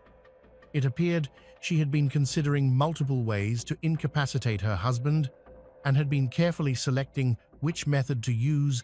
Up to this point, Robert had still tried to believe everything was coincidental. But now, he grew convinced that Kimberly had already attempted to kill him twice, both times for money. Unfortunately, no direct physical evidence tied her to either incident. Investigators needed something stronger to arrest her and ensure she could not walk free. While the investigation was ongoing, a man unexpectedly came forward, identifying himself as Kimberly's first husband. His name was Dennis Richards, and his story stunned detectives. He claimed that in 1993, Kimberly had attempted to burn down their home while he was asleep inside. By pure chance, he woke up in time and managed to extinguish the flames himself. At the time, Dennis had already been considering divorce, but whenever he mentioned it, Kimberly flew into a rage and threatened him. After the arson attempt, he used the incident as leverage. Fearing for his life, he told Kimberly he would not report her to the police if she granted him a divorce and made no financial demands. She agreed. The couple split soon after. Dennis was certain Kimberly had tried to kill both him and Robert in strikingly similar ways. Unfortunately, because the 1993 fire had never been officially recorded, it could not be used as evidence. Learning from her earlier attempt, Kimberly had drugged Robert in December 2008, hoping he would remain unconscious or too disoriented to escape the burning house. But she had likely miscalculated the dosage. Too much sedative risked raising suspicion, so she may have kept it low, resulting in him waking up sooner than expected. By now, nearly everyone involved in the case believed Kimberly had intentionally poisoned her husband. Kimberly insisted the allegations were false. She pointed out that although she shared a joint account with her husband, she had no access to his personal bank account, and the house insurance payout had been deposited directly into that separate account. But this explanation did nothing to ease investigators' suspicions. Despite months of investigation, police were unable to uncover definitive, irrefutable proof of Kimberly's guilt. Even so, she was eventually arrested and held in custody on charges of attempted murder. Prosecutors began preparing their case for trial, hoping to pressure her into a confession, but Kimberly stood firm. She repeated the same story and continued denying any intent to harm her husband. The trial for the attempted shooting of Robert Boone began in 2010. Kimberly's defense argued that the entire case was nothing more than an effort to frame an innocent woman based solely on circumstantial evidence. Her attorney's polished arguments, the fact that Kimberly had no prior criminal record, worked in her favor. The prosecution, meanwhile, portrayed her as a manipulative woman willing to kill her own husband for financial gain. Robert, a respected deputy sheriff and volunteer firefighter, was described as a devoted family man who had spent years serving his community. Prosecutors claimed money was her primary motive, but the defense countered that the insurance payout was not enough to solve Kimberly's financial problems, including the $700,000 she had previously embezzled from her employer, an amount. They noted that Robert's insurance policy would not even come close to covering. The jury deliberated for a long time. In the end, they found Kimberly not guilty of attempting to murder her husband. She was acquitted and walked out of the courtroom a free woman. But freedom did not bring peace. Kimberly tried to return to her old life, yet even her own family doubted her innocence. Her relationship with her children deteriorated. Robert, convinced that he might not survive another attempt on his life, filed for divorce. Now that Kimberly had slipped through the justice system once, he feared she believed she could do anything without consequences. Despite losing the first case, prosecutors refused to give up. They reopened the 2008 fire investigation, in which Robert had narrowly survived. This time, the case was stronger. Though the evidence remained circumstantial, there was far more of it, and it aligned with a clear pattern of behavior. In October 2011, 46-year-old Kimberly Boone returned to court, this time charged with attempted second-degree murder and arson in connection with the December 2008 house fire. Prosecutors argued that Kimberly, having already tried to kill her first husband with fire, had refined her methods. Now she added a sedative to prevent Robert from waking up or escaping. Money, they said again, was her motive. One of the prosecution's most compelling pieces of evidence was Kimberly's internet search history. Her laptop contained numerous search about poisoning, sedative effects, arson, and fire investigation protocols, research that appeared to outline the very plan she had carried out.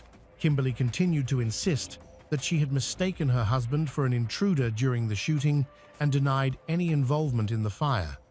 But prosecutors claimed the shooting was simply another attempt to finish what she had started. A neighbor testified that he saw Kimberly leaving the house and removing belongings shortly before the fire broke out.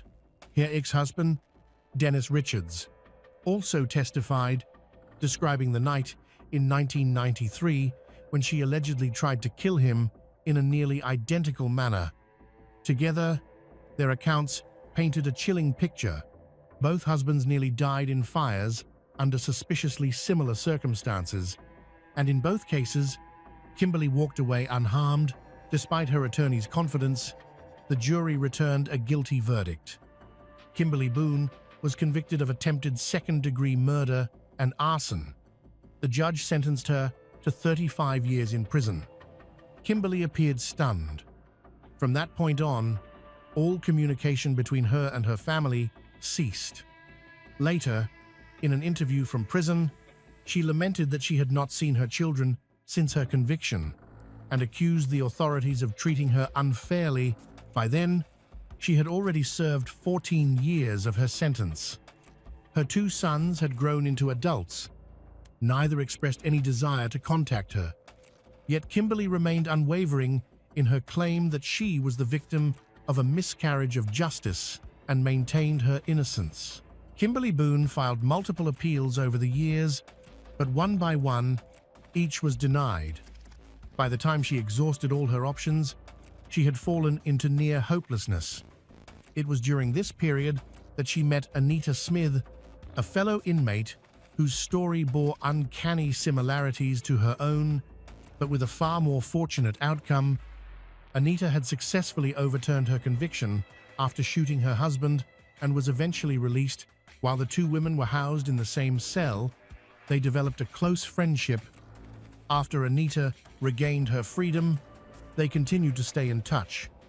Anita entered the legal field, publicly maintained her innocence, and dedicated herself to helping others she believed had been wrongfully convicted, including Kimberly.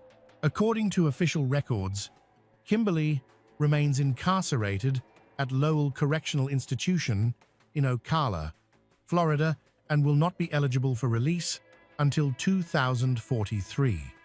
Speaking with reporters, she expressed disbelief and frustration, insisting she received a harsher sentence for a crime she claims she never committed. Longer, she pointed out, than what some offenders receive for first-degree murder. Despite her protests, Robert Boone and his family remain firmly convinced that the Black Widow finally received the punishment she deserved. It was the life many dreamed of: a waterfront mansion in Jupiter, Florida, a decades-long marriage that had survived betrayals, and a seemingly unbreakable family. But behind those luxurious doors were simmering resentments, mounting secrets, and a love that had begun as a youthful fairy tale that had slowly rotted over the years. On the night of September 30, 2011, it all finally exploded. The sound of an alarm shattered the silence, followed by a series of gunshots. Soon, the house fell silent. In the bathroom, Lanny Horwitz lay in a pool of blood, wrapped only in a towel, shot to death in a way no burglar would dare. This is not a robbery, nor is it a stranger's murder. It's a family tragedy fueled by jealousy, resentment, bankruptcy, and a love triangle about to go awry. In just a few days, investigators have unraveled a web of lies, anger, and betrayal so complex that even seasoned detectives find it hard to believe. This is the story of the Horwitz family, where love turns to tragedy, loyalties crumble, and the question is no longer who had a motive, but who didn't.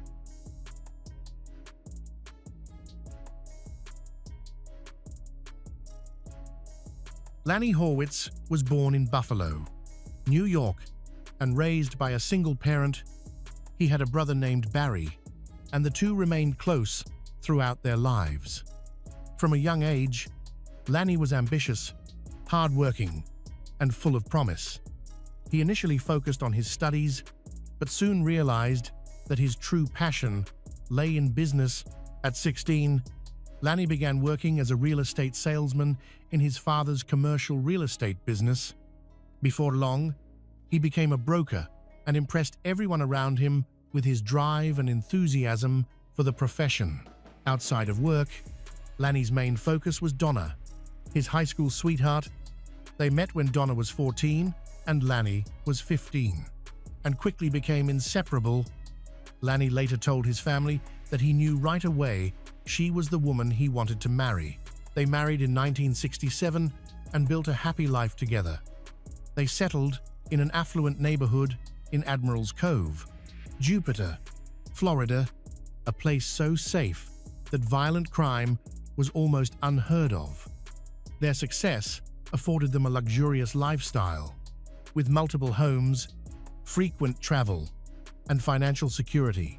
Lanny accumulated great wealth through real estate, owning sailboats, airplanes, and a collection of cars. He was considered to be very good at managing his personal life and became a millionaire at a young age. Donna never needed to work, focusing instead on their home and family. The couple had one son, Radley, who later followed in his father's footsteps and entered the business world. They also had a granddaughter, to whom Lanny was deeply devoted. For decades, their family life seemed ideal, but after about 30 years of marriage, their relationship began to unravel. In May 2001, Donna and Lanny divorced, only to remarry a few months later in September. By the summer of 2002, they separated again. Their on and off relationship became widely known, resembling the ups and downs of a soap opera. Their first divorce stemmed from Donna feeling lonely and believing that her husband no longer cared for her. She sought new feelings and began an affair with a security guard in the house. When Lanny discovered the affair, he was furious. He fired the guard and immediately demanded a divorce. Although he later realized he still loved Donna, he was never able to forgive her completely. For 9 years after that, their relationship continued in fits and starts. Despite multiple attempts to move on, they kept returning to each other. In 2011, Donna moved back into the home in Admiral's Cove, as recorded in her diary. At that time, their son, Radley, was also having difficulties, so he moved back to live with his parents. At first, family and friends noticed how happy Lanny and Donna seemed to be reunited. They spoke hopefully about starting fresh and rebuilding their family, but it soon became clear that Lanny's resentment had never faded. He often reminded Donna of her betrayal, and those around them realized that living with him had become increasingly difficult. On the night of September 30, 2011, Radley was sleeping in his bedroom at his parents' house in Jupiter, Florida, where the family lived after his parents decided to retire. That night, he awoke to the blaring sound of the home alarm and loud bangs that sounded like gunshots. Terrified and unsure of what was happening, Radley stayed in his room, afraid he might be the next victim of a possible intruder or murderer. Suddenly, he heard his mother, Donna, screaming his name. More gunshots followed, several in quick succession. Then, everything fell silent except for a few clicking sounds. Radley, familiar with guns, recognized that the shooter had run out of ammunition. Even then, he hesitated to leave his room. Uncertain about what was going on or whether it was safe, the air was eerily quiet, except for the sound of the alarm. After a moment of waiting, Radley left the room and walked down the hall to his parents' room at the end of the house.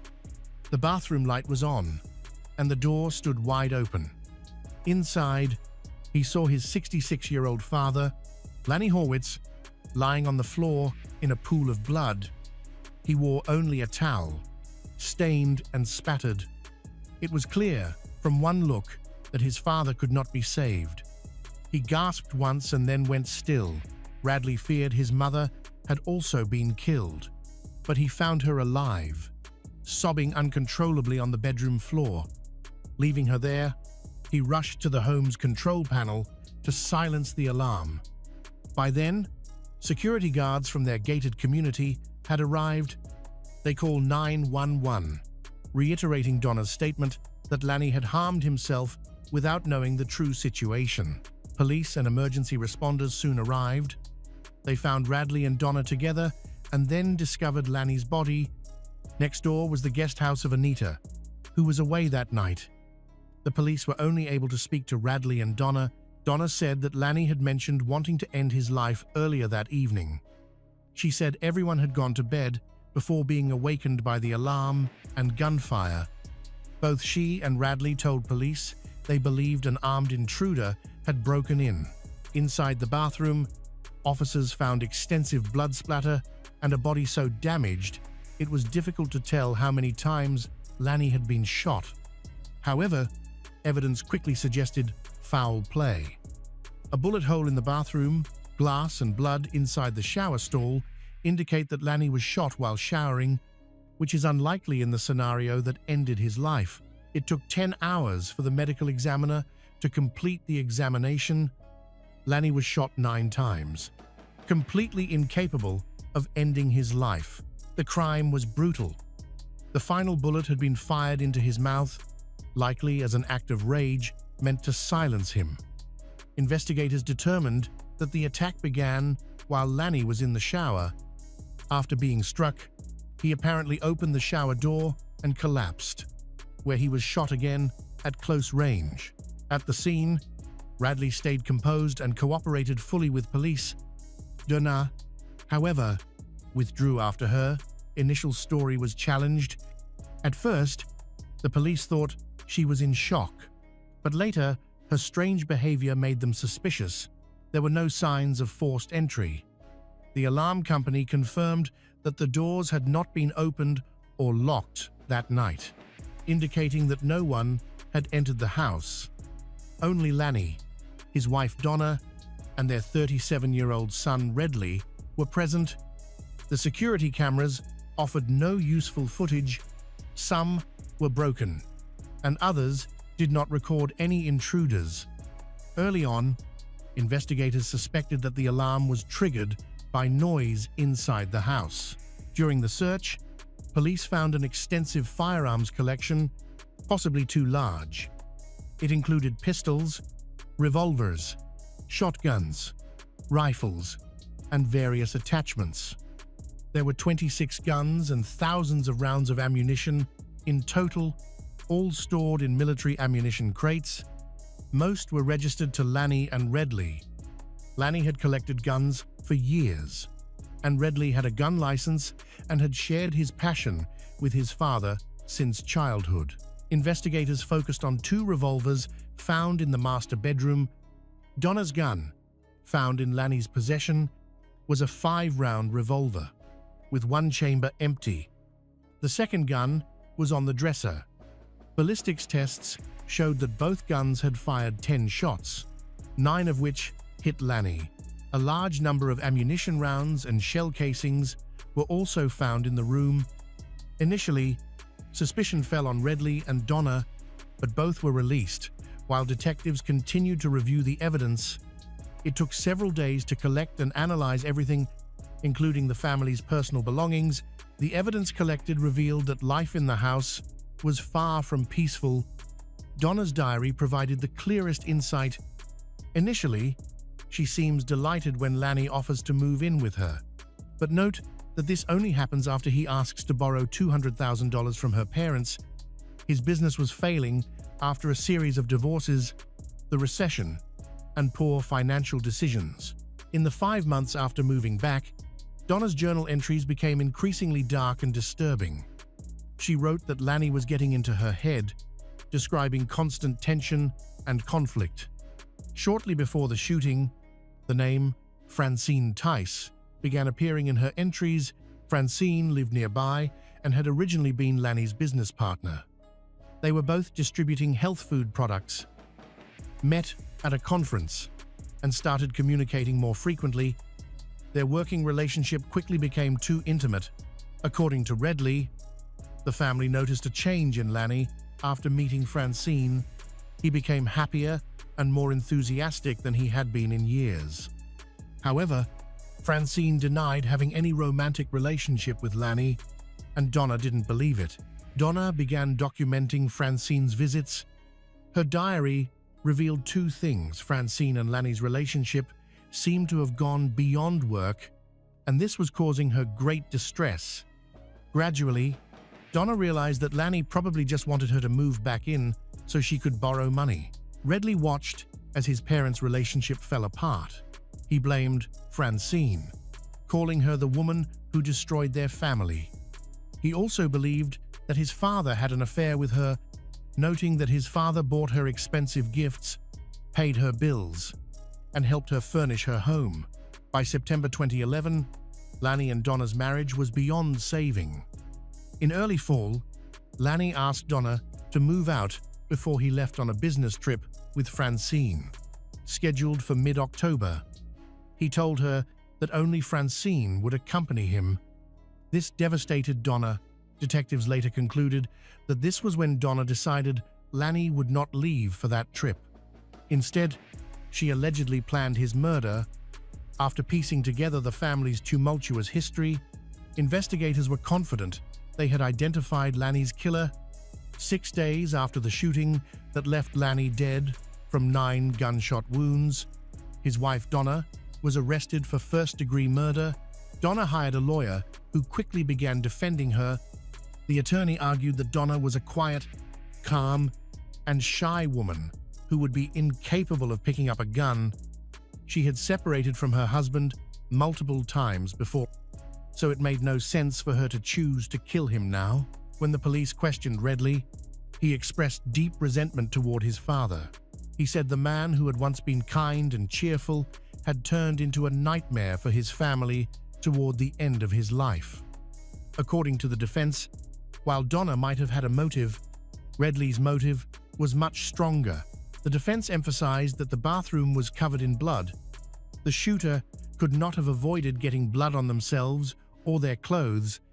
However, Donna was examined during the investigation and found to be completely clean.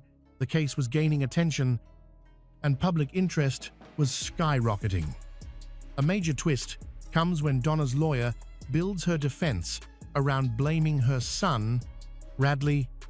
In fact, Redley was the most likely culprit. He had at least 500,000 reasons to kill his father. He stood to inherit the life insurance payout, 2 houses, and numerous valuable items. Donna will receive nothing, as she was removed from all inheritance and insurance papers after their first divorce. Redley did inherit a significant fortune, including 2 homes, but he claimed the extent of his wealth was overstated. Both houses needed extensive repairs. He also inherited several cars, but kept only one. In 2011, at the time of the murder, he insisted his finances were in poor shape. He was living with his parents and struggling financially. This was partly because of his time in prison. He had been released about 6 months before his father's death. In the early 2000s, he became a licensed gun dealer, a business his father helped him start. His legal troubles began when he bought an online kit that converted a Glock pistol into a fully automatic weapon. His father had assisted in this illegal purchase, attracting police attention. Although the offense was minor and he wasn't punished, it marked the start of bigger problems. In 2006, Redley was arrested for selling a pistol to a criminal. This time, there was no avoiding consequences. According to Redley, his father showed little sympathy for his legal troubles and even blamed him for causing problems. From that point on, his father constantly insulted and belittled him, complaining that his son was a failure and causing financial stress.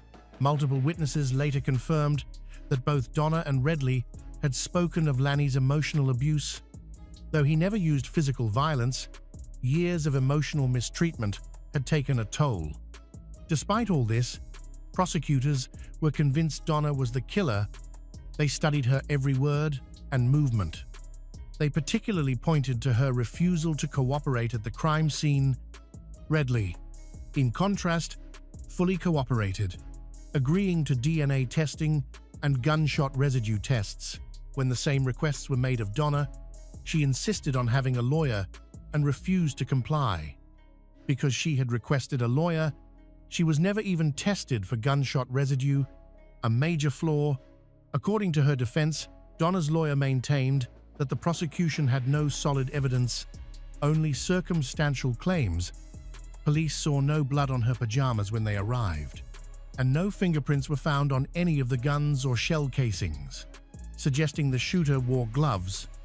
No gloves were ever found. Even Donna's diary, though filled with complaints about her husband, contained no signs of homicidal intent. There were many unanswered questions. Donna's attorneys have argued against almost every charge, so the upcoming trial will be tense. Almost a year and a half after the murder, Donna and Radley finally faced each other in court. The media closely followed the trial, as the death of wealthy businessman Lanny Horowitz had become a national story. Many people accused Radley and Francine of helping commit the crime. The legal tactics hurt everyone, but Donna was the one who faced the most criticism, as she was believed to have covered for her son. The defense began by presenting evidence from a luminol test conducted at the Horowitz home. Traces of a glowing substance were found in the bathroom next to Radley's bedroom. The sink in that bathroom lit up under ultraviolet light. However, prosecutors pointed out that all the sinks in the house showed the same reaction. Further testing revealed that the glow was caused not by blood, but by a chemical in a specialized cleaning product used in the home. Early in the trial, the defense also introduced a theory suggesting that someone other than Radley was the killer.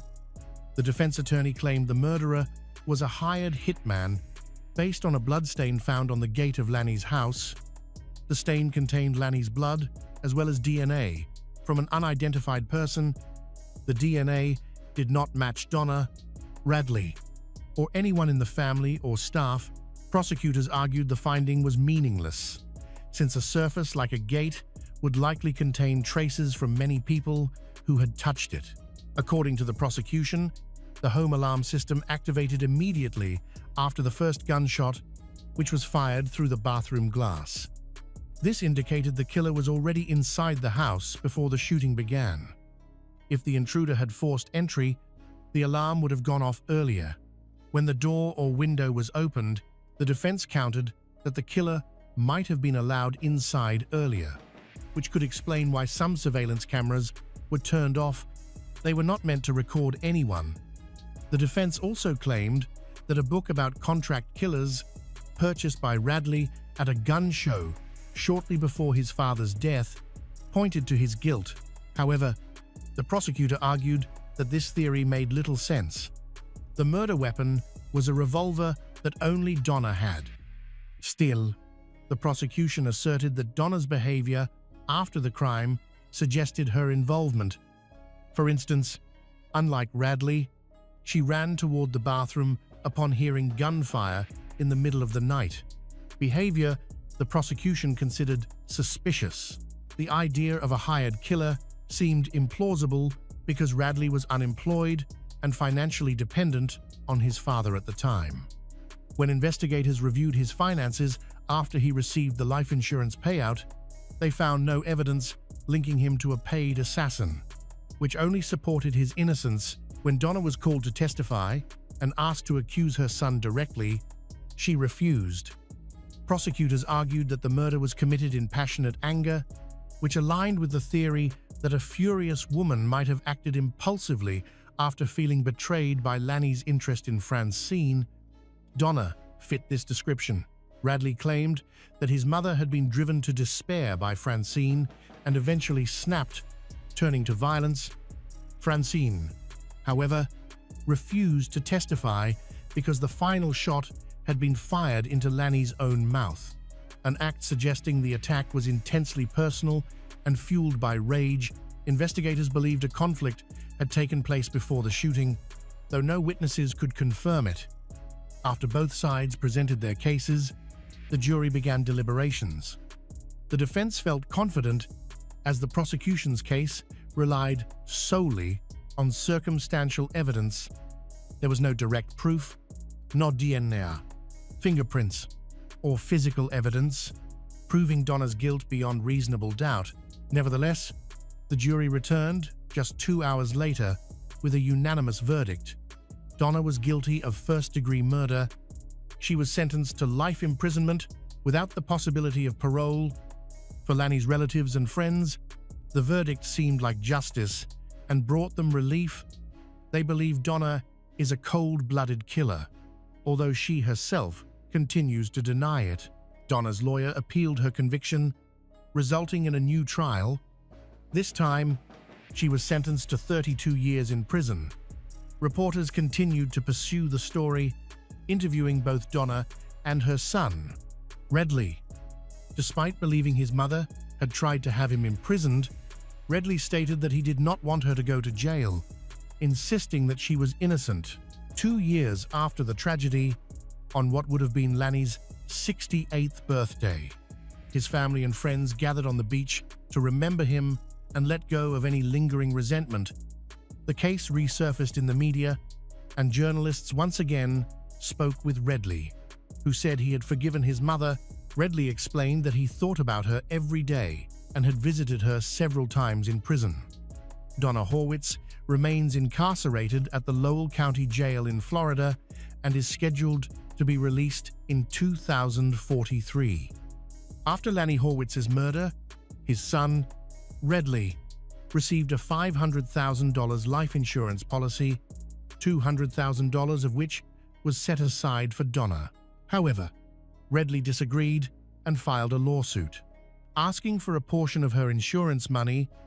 Eventually, Donna agreed to give him $90,000, and they made a pact never to speak negatively about each other in public. Westerville, Ohio, a peaceful city where the streets are tree-lined. In that small community, Emily Noble is known as a small but strong woman, a soul who loves nature, loves silence, and has always overcome all the losses in her life. Those around her see in Emily a rare resilience, a person who has lost friends, lost parent, lost a husband, but never lost faith in life. But in May 2020, Emily's life took a turn no one could have imagined. She disappeared the morning after her 52nd birthday. Her car, phone, and wallet were all still at home. 4 months later, her body was discovered hanging from a tree.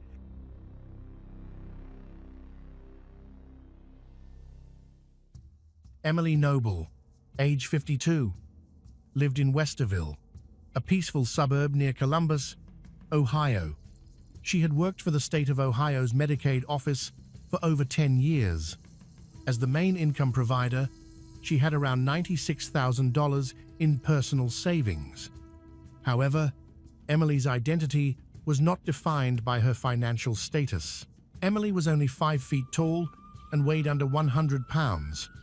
She had osteopenia, a condition that made her bones more fragile than average. Friends described her as lively, free-spirited, brave, and always smiling. She shared a special bond with her sister, Amy. Emily loved nature and often foraged for edible plants in the woods near her home. Every morning, she posted sunrise photos on Facebook. She was known for taking long, peaceful walks through her neighborhood.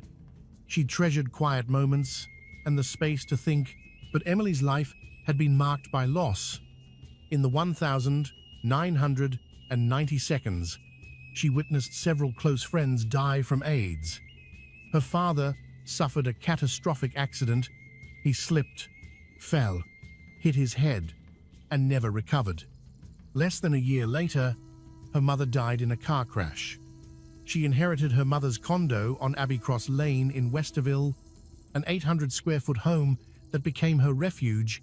In 1983, Emily broke her nose in a fall, an injury that would become forensically relevant decades later, and in 2011, her first husband died by end his life. Emily had a history of depression. She sought therapy throughout her life, but her friends all said the same thing. She always pushed through. She always found her way back. After her first husband's death, Emily joined a dating site called Plenty of Fish, where she met Matthew Moore. At the time, he was living in Las Vegas and working in the casino industry. They married in 2018, and Moore moved to Ohio with his teenage son, Joey. From a previous marriage, Moore's past was complicated. His ex-wife, Lisa Peterson, later testified about an incident on New Year's Day, 2001, just 3 months into their marriage. She said Moore choked her while she was pregnant. They argued, and he suddenly put his hands around her neck. She said it was the only time he ever physically harmed her. They divorced in 2006. They had 2 children together. One of them died young. Though the cause was never publicly disclosed, Moore's mother died in 2018, and he placed his inheritance into a joint account with Emily. Their combined balance exceeded $400,000. Then, in the summer of 2019, tragedy struck yet again. Moore's 17-year-old son, Joey, died by end his life by hanging in a park not far from their home. It devastated Moore.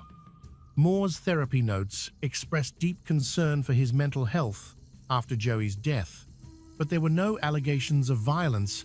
By May 2020, the global health issues had changed their lives.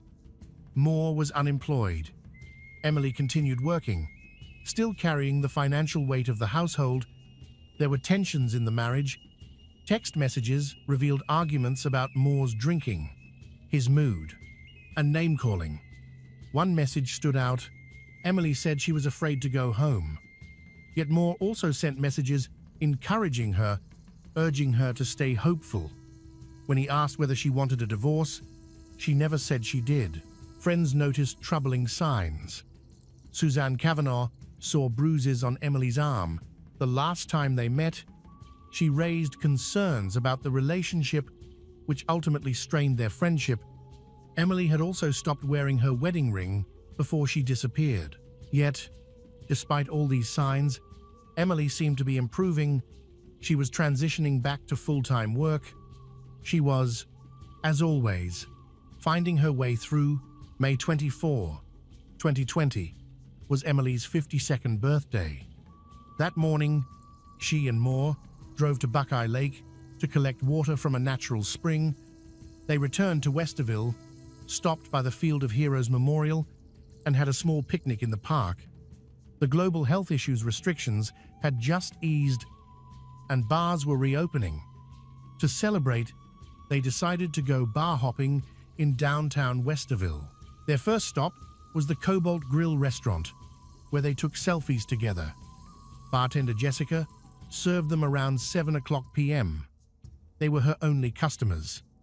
They stayed for roughly 45 minutes and told her they were continuing their birthday outing. They left around 7:30 p.m.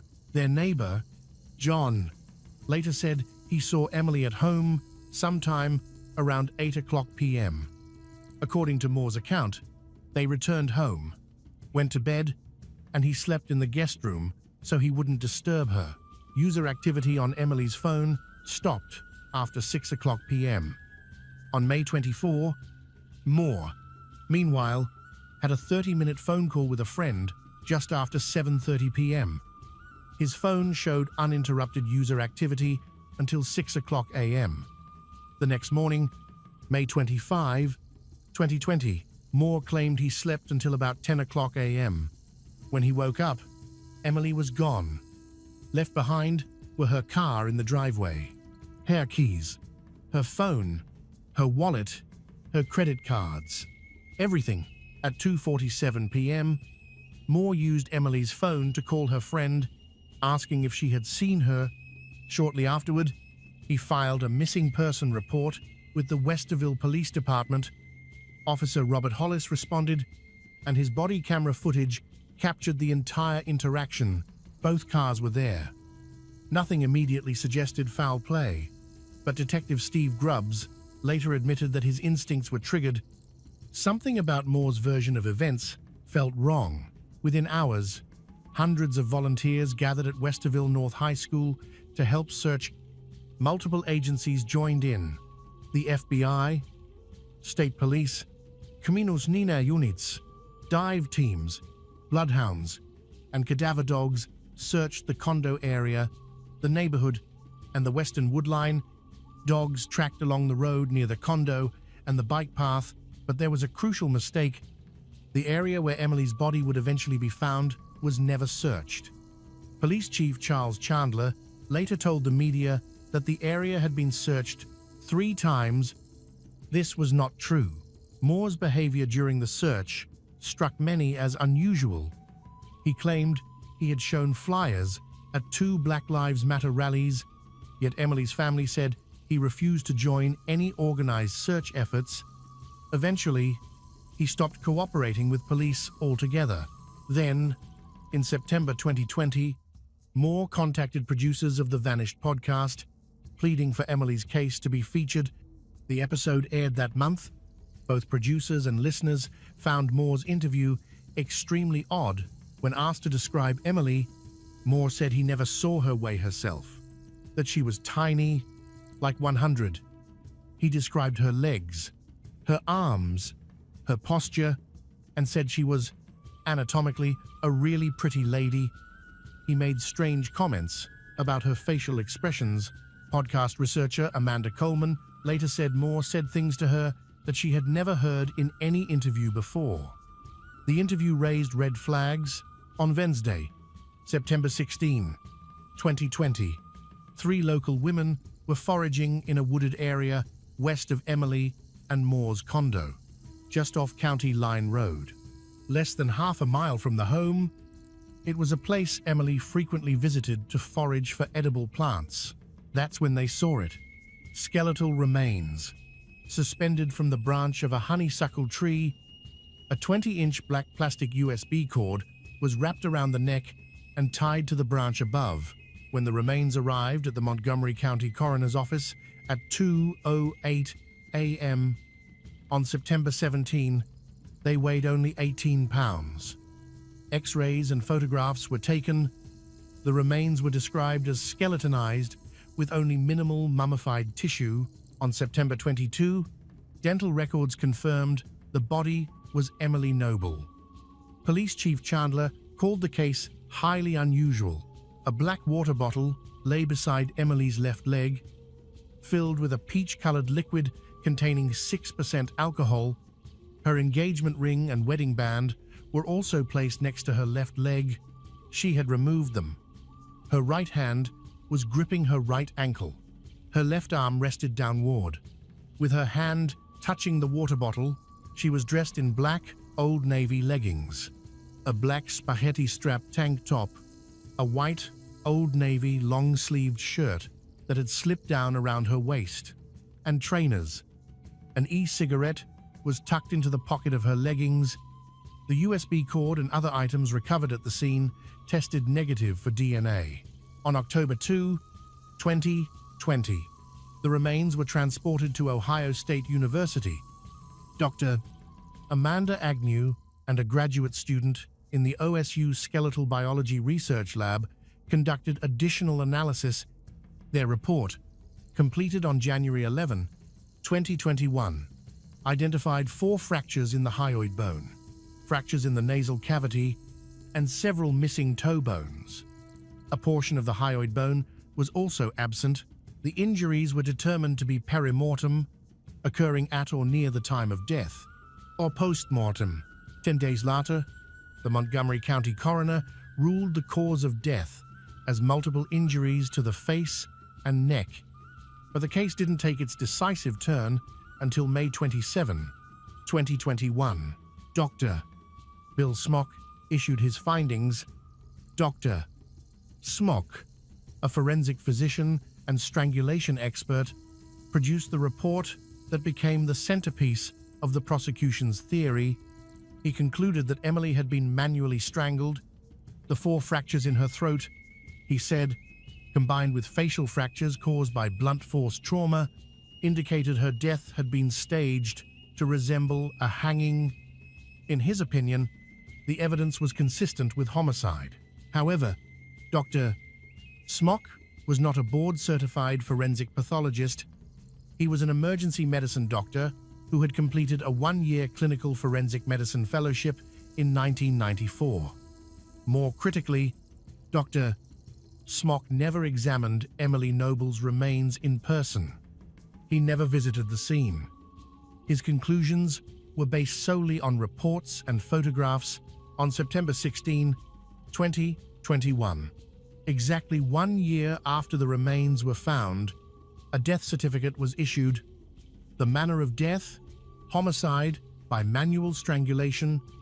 Delaware County Coroner Dr. Mark Sleeper, a family practice physician rather than a licensed forensic pathologist, later explained the delay. OSU specialists had initially refused to endorse the homicide ruling. Sleeper eventually learned that, as the elected coroner, he could sign the certificate himself. Meanwhile, in March 2021, investigators returned to the area where the body had been found. They discovered bones that had been missed during the initial recovery, including Emily's arms. Bones investigators originally believed had been taken for DNA testing but were, in fact, still lying in the soil. The discovery exposed serious flaws in the initial scene processing. The case against Matthew Moore remained largely circumstantial, but prosecutors believed it was powerful. Phone records created a troubling timeline. Emily's phone stopped showing user activity at 6:00 p.m. On May 24, Moore's phone, however, showed continuous activity until 6:00 a.m. The next morning, analysis of Moore's phone revealed something critical.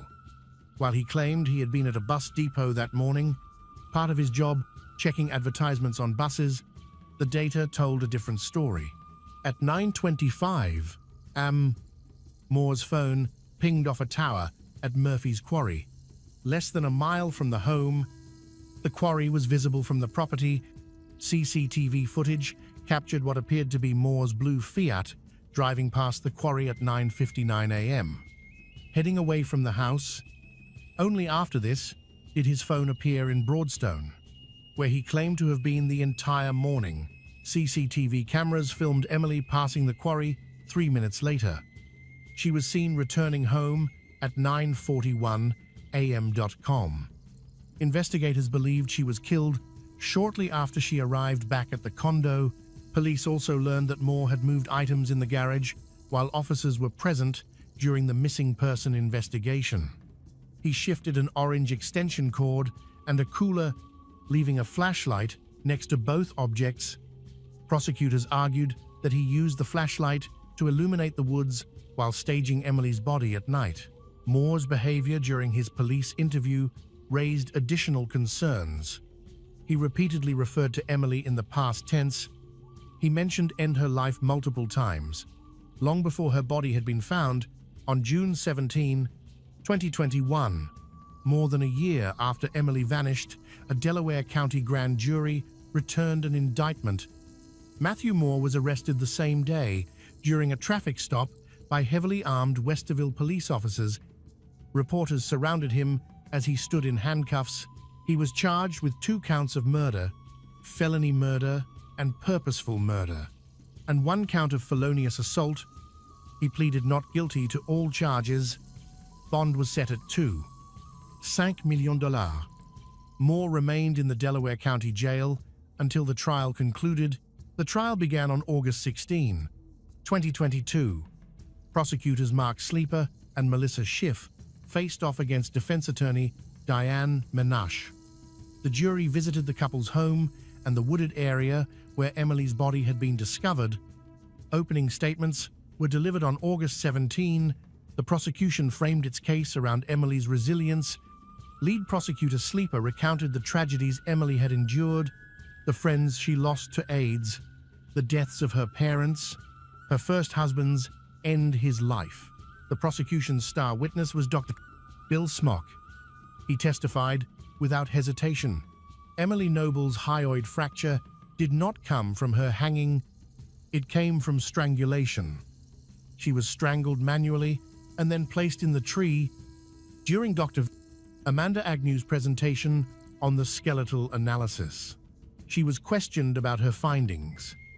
She admitted that the right nasal cavity was not fractured and that a graduate student contributed to the report. The defense attacked the integrity of the investigation itself. Crime scene evidence had been mishandled. Teeth and bones had been left behind, only to be recovered months later. The wooded area where Emily's body was ultimately found had never been searched. No DNA, no blood, no direct link tying Moore to the crime. During closing arguments, the prosecution revealed their full theory for the first time. They believed Moore had followed Emily during a walk on the evening of May 24, attacked her in the wooded area after his 30-minute phone call around 7:30 p.m., and then staged the scene during the 3-hour. Moore grew visibly emotional in the courtroom, throwing up his arms in frustration. When Menashe referenced Moore's son's end his life, Moore wiped away tears. At least one juror was seen crying. On August 26, 2022, after just under 3 hours of deliberation, the jury returned its verdict. Not guilty on all 3 counts. Moore collapsed forward, burying his face in his hands as he sobbed. He cradled his head and repeatedly mouthed, "Thank you," toward the jury box. In March 2023, Moore published a book titled Emily, a staged suicide in Ohio. In it, he maintains that Emily died by ended her own life. He described the writing process as therapeutic and said he hoped Emily's family would one day read it. Despite her family's unwavering belief that Emily Noble was murdered, and despite her death certificate listing homicide by manual strangulation, no one has ever been convicted. The truth of what happened in those woods remains unresolved, suspended between 2 stark possibilities. What is certain is that Emily, a 52-year-old woman who spent her life overcoming tragedy, is gone. Anna Grandine believed she had married the right man, an exemplary pastor, a virtuous husband, and the father of her unborn child. However, just 3 days before Anna's death, a series of strange events began to unfold. Unusual bouts of sleepiness, peculiar confusion, and an inexplicable sense of anxiety. Then one night, Anna was found unconscious in the bathtub. Philip claimed it was an accident, but as the truth unfolded, everything became horrifying. Secret phone calls, medication she had never been prescribed, and a conspiracy hidden beneath the priestly robes. The only question remaining was, did Anna slip, or did someone push her into the water?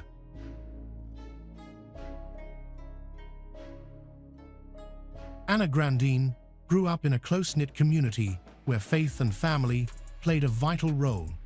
From a young age, she grew up in a church environment where she received care from those who watched her grow from an innocent little girl into a hopeful and ambitious young woman.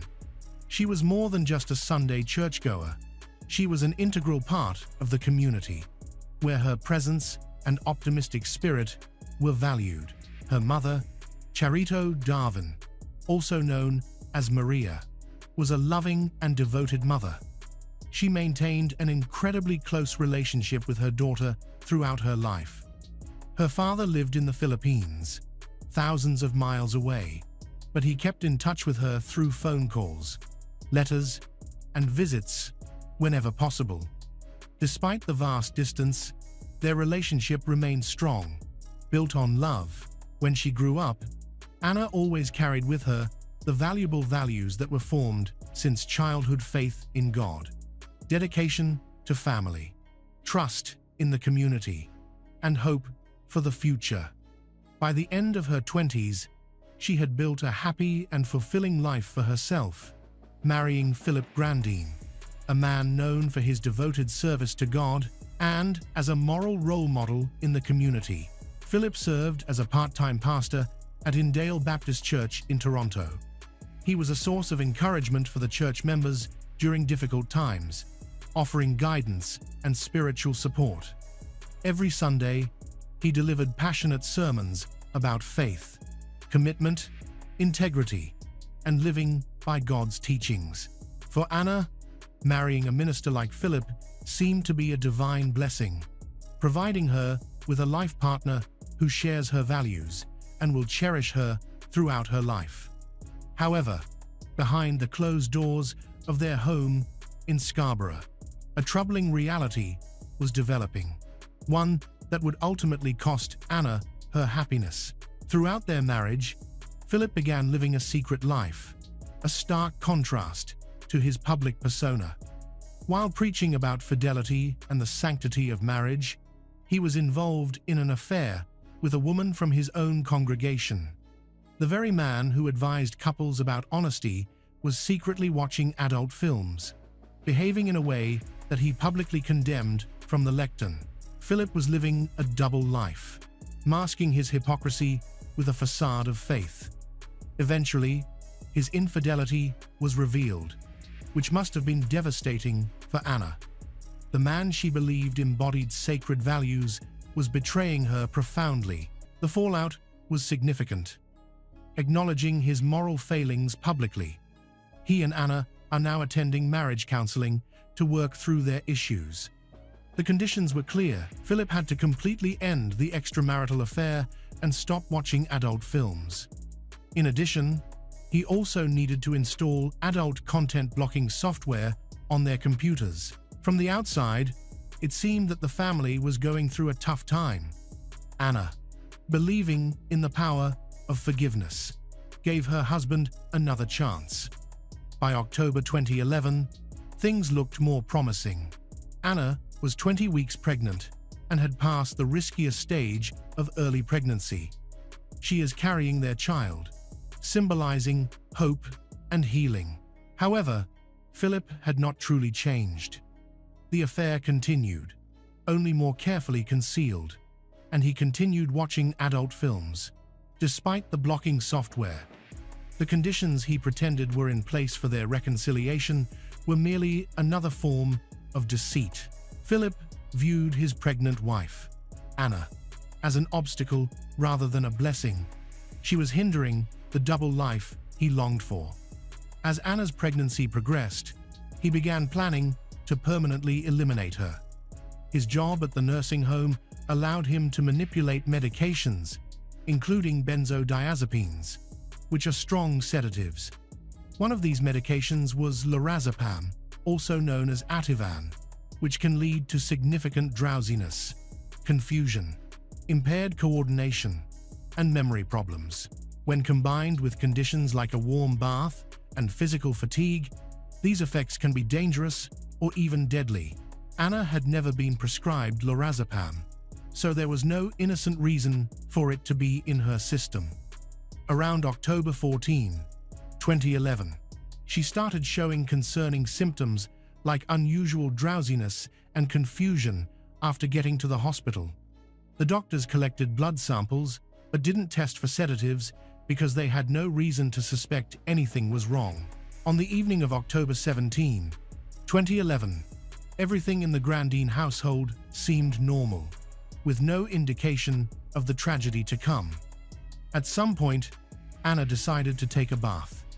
Being 20 weeks pregnant, she was likely experiencing the typical fatigue and discomfort associated with the second trimester, so a warm bath seemed like a reasonable way for her to relax. However, that evening, Anna was not in her usual physical or mental state. Lorazepam was affecting her, a strong sedative that she had never been prescribed. When paramedics arrived at the Scarborough home after Philip's 911 call, they found a scene that raised immediate suspicions. Anna was found submerged in the bathtub, and the water had not been drained. Despite Philip's claim that he had tried to save her, he hadn't even emptied the tub as part of his supposed rescue efforts. Unfortunately, the emergency medical team could not revive Anna, and she was pronounced dead at the scene. Tragically, her unborn child, whom she had been nurturing for 20 weeks, also died that night. Philip presented a carefully constructed story to the responding authorities to claim his innocence. He alleged that he had been out for a jog that evening and returned home to find Anna unconscious in the bathtub. Investigators listened closely to his account, taking note of every detail while observing his behavior, and they did not believe his story. Investigators later examined phone records that showed Philip spent much of that fateful evening talking to his mistress. This was the same woman he had claimed to have ended the affair with during marriage counseling. Despite his vows and promises to save his marriage, it was evident that these commitments had meant nothing from the start. In the weeks after Anna's death, the investigation gathered evidence that dismantled Philip's narrative. The autopsy revealed that Anna had drowned, but the toxicology report raised alarms due to the presence of lorazepam, substance she had never been prescribed. Investigators also retrieved blood samples from her previous hospital visit, which contained lorazepam as well. This indicates that this is a cycle of sedative use, not a one-time incident. Philip had access to lorazepam at his nursing home job and had motive stemming from his affair, a double life, and the unwanted pregnancy that kept him tied to his marriage. Digital evidence compounded his guilt, as investigators found computer searches related to lorazepam and alarming searches about autopsies, indicating he had researched what would happen to Anna's body after death. His alibi fell apart, as evidence showed he had been home during the time he claimed to be jogging. 6 months later, Philip Grandin was arrested and charged with first-degree murder. Crown Prosecutor Donna Kelway later described Philip's actions that night in a very negative light. She portrayed his behavior as calculated and chilling. He was treating his wife's life like a game of Russian roulette, hoping for an accidental death. Philip didn't need to physically drown Anna or leave marks on her body. He only had to incapacitate her, putting her in a situation where an accident could easily happen. This would allow him to escape his marriage and responsibilities. The specifics of what occurred in the bathroom during Anna's last moments are known only to Philip. There were no witnesses and no surveillance to document the events. That night, Anna, who was 20 weeks pregnant and sedated by a drug her husband had given her without her knowledge, slipped underwater in the warm bath and did not come back up. Justice Faye McWatt later confirmed that Philip had secretly given lorazepam to Anna multiple times without her knowing. The hospital visit was not the beginning of a crime. It was proof of an ongoing pattern of hidden sedation. The judge made a key observation that weakened the defense's case.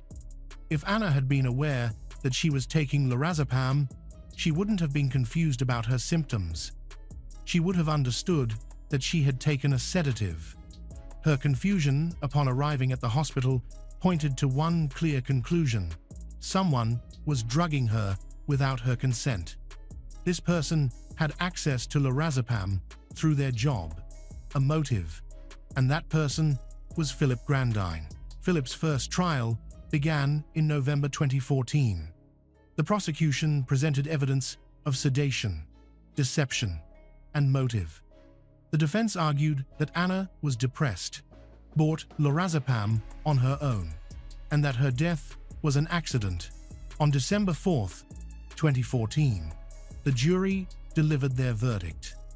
They rejected first-degree murder, but also rejected the defense's theory. The verdict: guilty of manslaughter. The jury concluded that Philip's reckless actions had caused his wife's death. He had created the dangerous conditions leading to her drowning. In January 2015, Philip was sentenced to approximately 15 years in prison.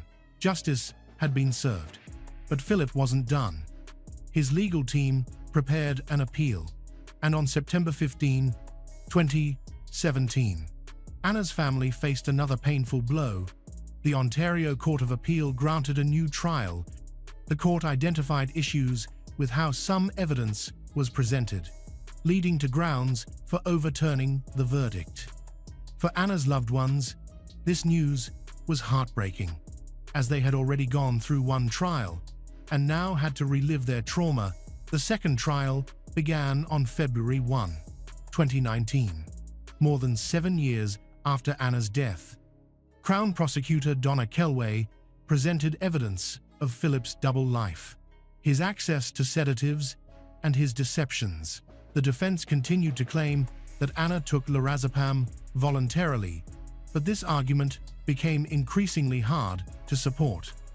On February 28, 2019, the jury delivered their verdict, guilty of manslaughter.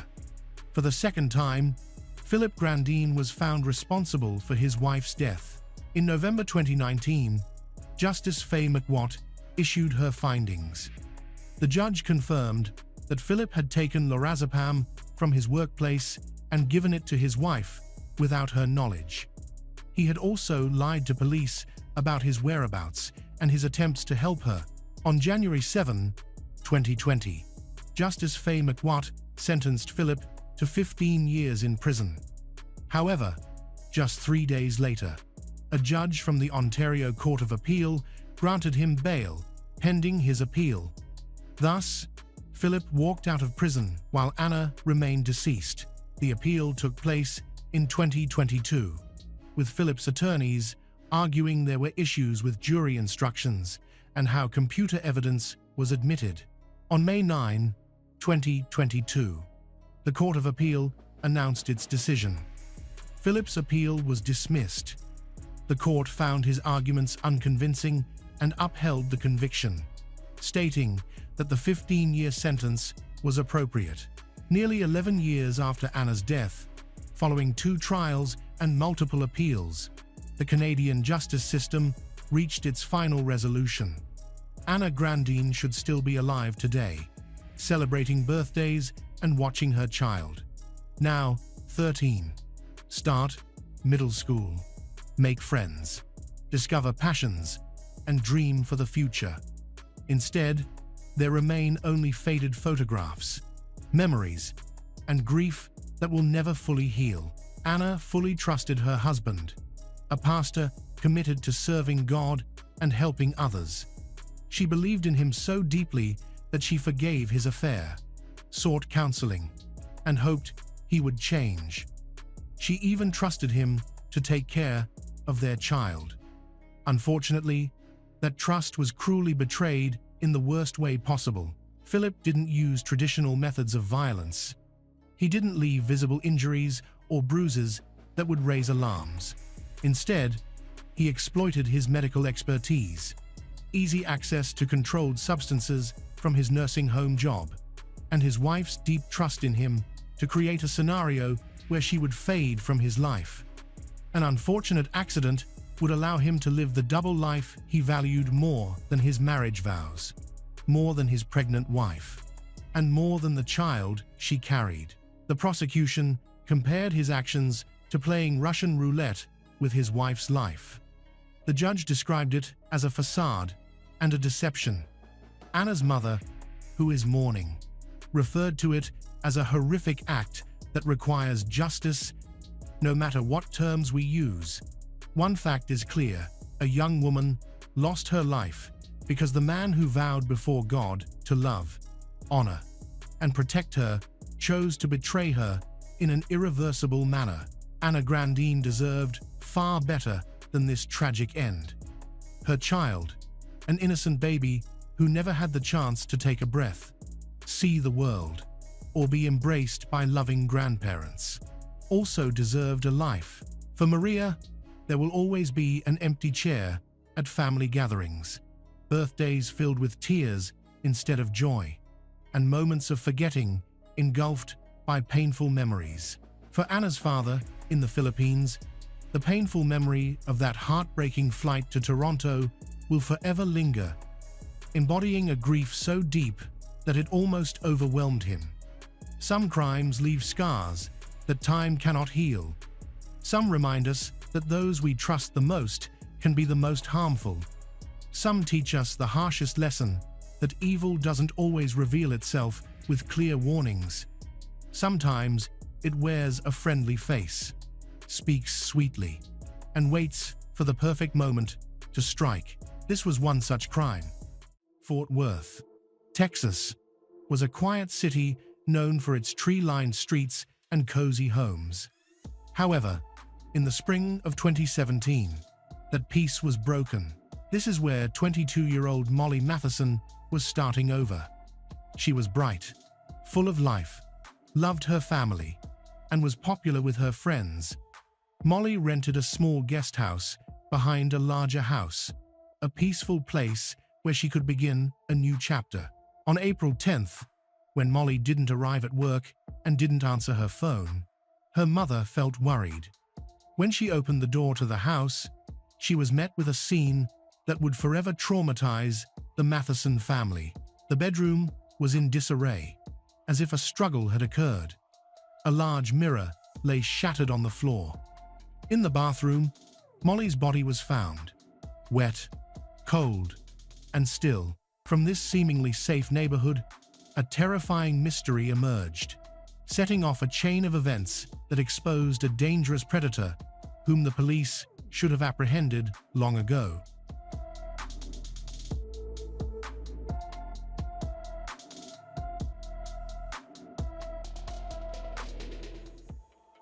Molly Matheson was born on May 18, 1994, the second child in her family. She had an older brother named Nick. Later, her parents adopted two boys from Korea, Max and Ben. Molly's older sister naturally became a second mother to the younger siblings, responsible, firm, yet endlessly loving. At the time of Molly's birth, the family lived in Fairfax, Virginia. When she was 3 years old, they moved to Winter Park, Florida. In school, Molly played on the lacrosse team, inspired by her brother's passion for the sport. Beyond athletics, she was deeply involved in the Methodist Church. Faith played a central role in the Matheson household. Every summer, Molly volunteered at Vacation Bible School and joined mission trips. For her, these experiences were not only about religion, but also about forming meaningful connections.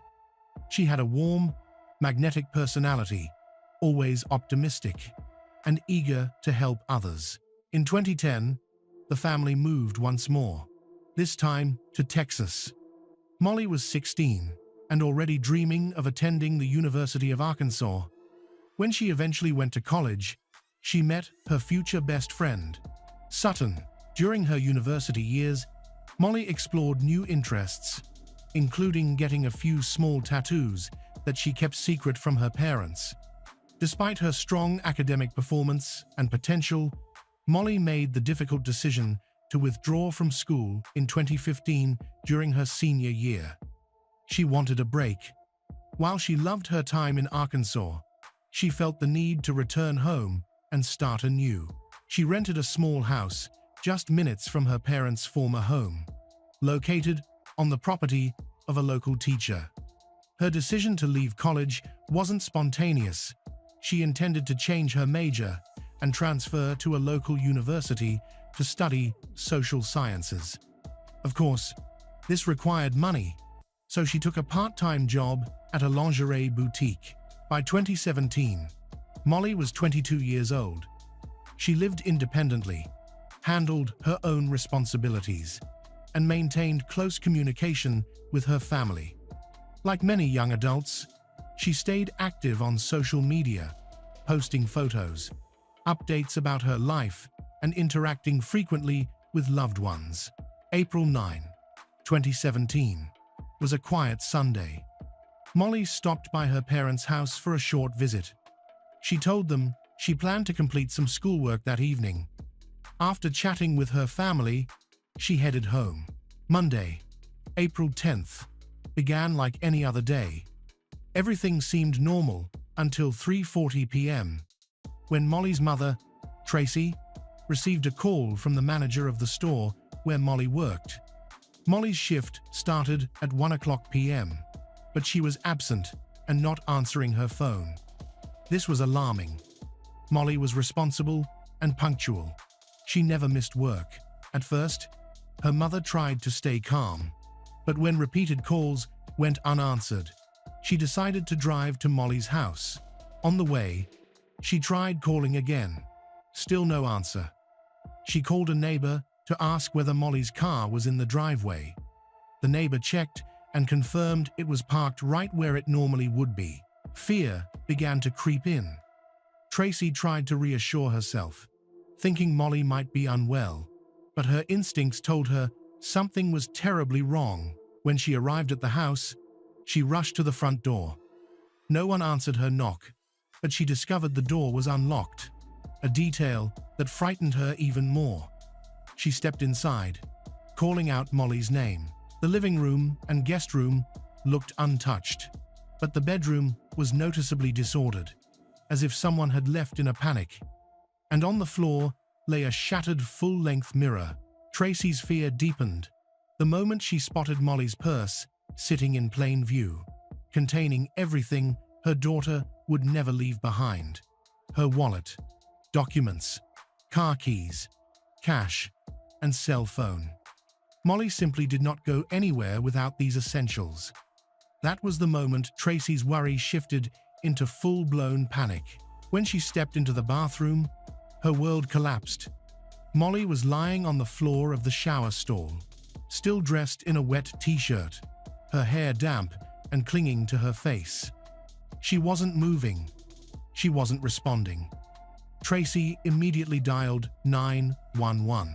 The dispatcher instructed her to administer first aid, but as Tracy pulled her daughter out of the shower, she felt how unnaturally cold Molly's body was. By the time paramedics arrived, Molly's father had also reached the house. After their examination, the medics confirmed the worst. Molly was gone. They delivered the devastating news to her parents as they stood outside, overwhelmed and unable to comprehend what they were hearing. At first, paramedics considered the possibility of end her life. There were several prescription medications on the bathroom counter, enough to raise initial suspicion. But her family immediately rejected that theory. Molly had no illnesses, no addictions, no history of emotional instability. Nothing about this made sense. The next person to learn the truth was Molly's best friend, Sutton. She had been trying to reach Molly since morning, but her calls went unanswered. Late that afternoon, she received a short text message from an unknown number, offering condolences. Confused and terrified, Sutton rushed to Molly's street, only to find it crowded with police vehicles, paramedics, and grieving family members. Neighbors knew Molly lived alone, and whispers quickly spread. Meanwhile, the police conducted a search of the house. Nothing seemed out of place. No forced entry, no broken windows, no signs of struggle, no blood. Electronics and valuables remained untouched. Aside from the unlocked door, which felt odd but not definitive, nothing suggested an attack. A forensic sweep turned up no foreign fingerprints and no damaged property. Everything appeared normal, until detectives opened the washing machine. Inside was a heap of soaking wet laundry, clearly washed after Molly had died. The timing made no sense. More disturbing was the mixture of items. Molly's underwear, a pair of men's underwear she did not own, her shorts, and bedding that had been stripped selectively from her bed. Detectives immediately recognized what it meant. Someone had washed evidence. They also concluded that Molly had been placed in the shower and rinsed under running water to erase trace evidence, explaining her wet clothing and hair. When they examined her face more closely, they saw faint red petechiae around her eyes. Tiny burst blood vessels, classic signs of strangulation. With these findings, investigators formally declared the property a homicide scene. They sealed the guest house, posted an officer outside overnight, and waited for full forensic teams to arrive in the morning. The autopsy confirmed the detectives' suspicions. Molly had died from manual strangulation. She also suffered blunt force trauma to the head, likely delivered from behind, which explained the absence of defensive wounds. She never had a chance to fight back. Given that Molly's lower body had been left exposed, abuse assault was strongly suspected. Forensic samples were collected immediately in hopes of obtaining a usable DNA profile. On April 11, 2017, the Matheson family was informed that their daughter had been murdered. They were called to the police station, where detectives asked them to recount everything they knew about Molly's recent activities, friendships, relationships, and behavior. The investigation has officially been classified as a murder case.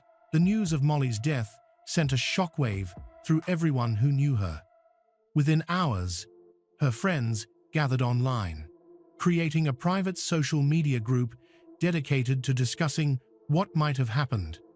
They weren't just exchanging theories. They compiled a detailed list of every friend, acquaintance, classmate, and co-worker Molly had interacted with in recent months. Within just a couple of days, while detectives were still checking basic leads, her friends gave police their first solid name: David Walton. He was someone Molly had been seeing casually for the past few months. They had known each other since school and had recently reconnected. Their first in-person meeting had taken place only a few days before her death. When detectives questioned David, he admitted he knew Molly but insisted they were just friends. He claimed they hadn't planned to pursue a relationship and were casually talking. He acknowledged they had been intimate once, but said it meant nothing. David confirmed he spent April 9th with her, but denied any role in her assault or murder. According to him, they ran into each other by chance that morning at a grocery store, played a few rounds of pool, and then parted ways. David also suggested another person detectives should consider. According to him, Molly had mentioned a man from Arkansas, Ryan, someone she knew from college, who, David believed, had unresolved romantic feelings for her. When detectives contacted Ryan by phone and asked him to come in, the conversation started smoothly, until they informed him of Molly's death. His tone shifted instantly. He tried to sound calm, almost detached. Ryan finally agreed to speak with investigators, but only by phone. He admitted he and Molly had talked occasionally, but insisted their relationship meant nothing. He confirmed he had spoken with her on the morning of her death, but denied seeing her recently. To confirm any of these stories, detectives needed Molly's phone. It was soon located under a mattress at the house she rented. Her family found this deeply troubling. She might have sensed danger and tucked the phone away so she could secretly call for help. But she never got the chance. Once investigators accessed the device, the picture became clearer. On the night of April 9th, Molly had been texting with someone whose number wasn't saved in her contacts. Despite that, the tone made it obvious she knew him well. She even invited him to her home. They discussed the timing, agreeing he would arrive sometime between 10:30 a.m. and 11 o'clock p.m. At 11:37 p.m., Molly was still alive. She replied to a friend on social media, making plans to meet later that week. Then, at 12:59 a.m., she received a text message from an unknown number. Molly never opened it. Based on the digital timeline, detectives concluded Molly likely died sometime between 11:37 p.m. and 12:59 a.m. Now it was time to dig deeper. When investigators traced the unknown number from Molly's phone, they quickly confirmed that it belonged neither to Ryan nor to David. GPS checks also showed that neither was connected. Their phones were not near Molly's house on the night she was murdered. Running the mystery number through law enforcement databases produced a new name: 23-year-old Reginald Kimbrough. Up to that point, his name hadn't surfaced once. But Molly's friends immediately recognized him. Reginald was someone Molly had met on Tinder during her college years in Arkansas. He had graduated from Plain High School in 2011 and enlisted in the military. He claimed to have attended university, but investigators later confirmed that was untrue. Reginald simply spent a great deal of time on campus because he had close friends there, including his former high school classmate, as well as several girlfriends. One of these girlfriends was Megan, Molly's college roommate. Through Megan, Reginald became acquainted with Molly, and every time he visited campus, he spent time with her. According to Megan, their relationship escalated quickly. They even lived together for a short period before drifting apart. By 2015, they had completely cut contact. Megan and Molly also grew apart after graduation. Eventually, Megan began dating Reginald herself. Megan told detectives that Reginald initially appeared charming and considerate, but quickly revealed his manipulative, short-tempered, and controlling nature. With these revelations, suspicion around Reginald intensified. He was quickly located and voluntarily came to the police station on April 14, 2017. During the interview, Reginald admitted he and Molly had been involved for a time. He said their relationship ended permanently after several arguments. According to him, he and Molly had recently resumed texting, which led to a meetup on April 9th. He claimed he arrived around 10:30 p.m.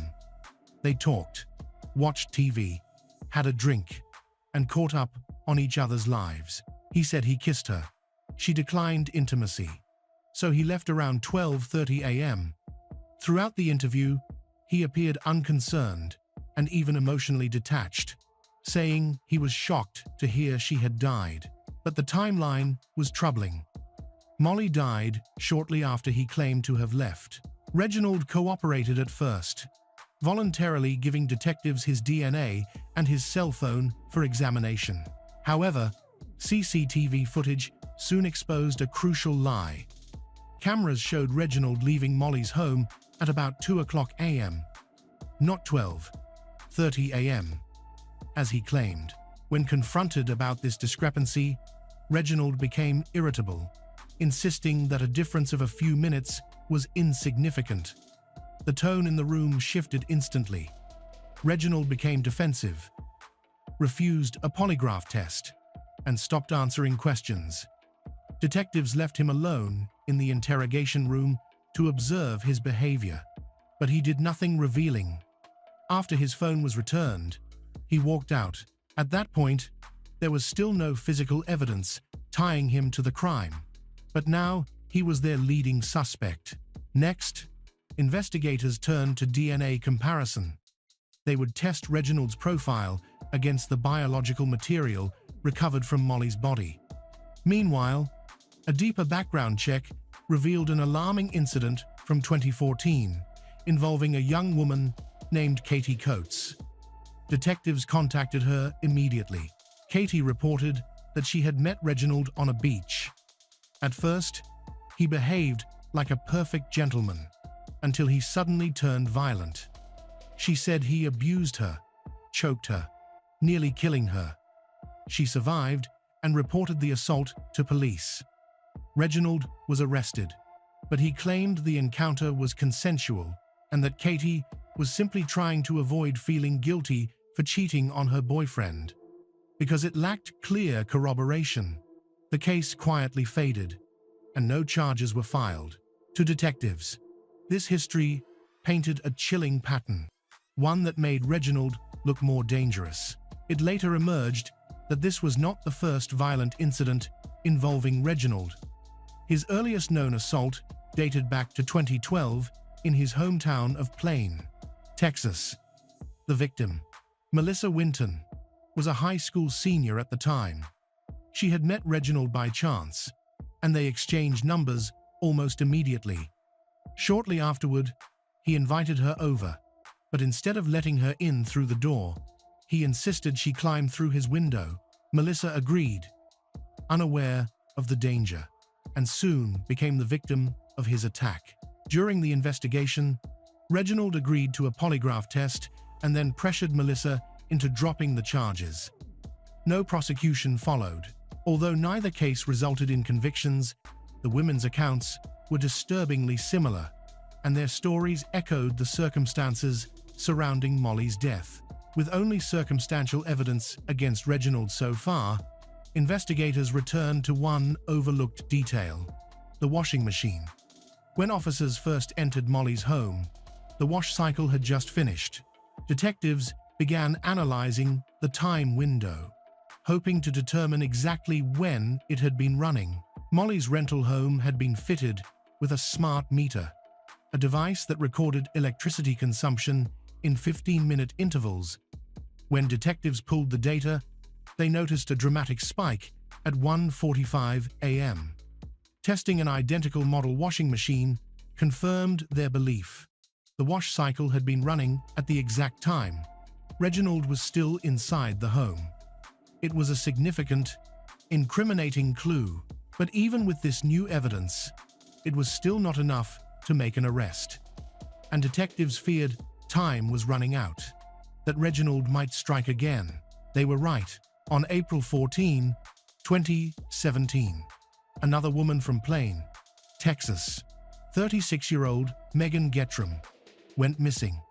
She failed to show up for her brother's birthday celebration, something her family knew she would never skip. When she didn't come to work the next day, alarm turned into panic. Her brother searched her house, but found nothing.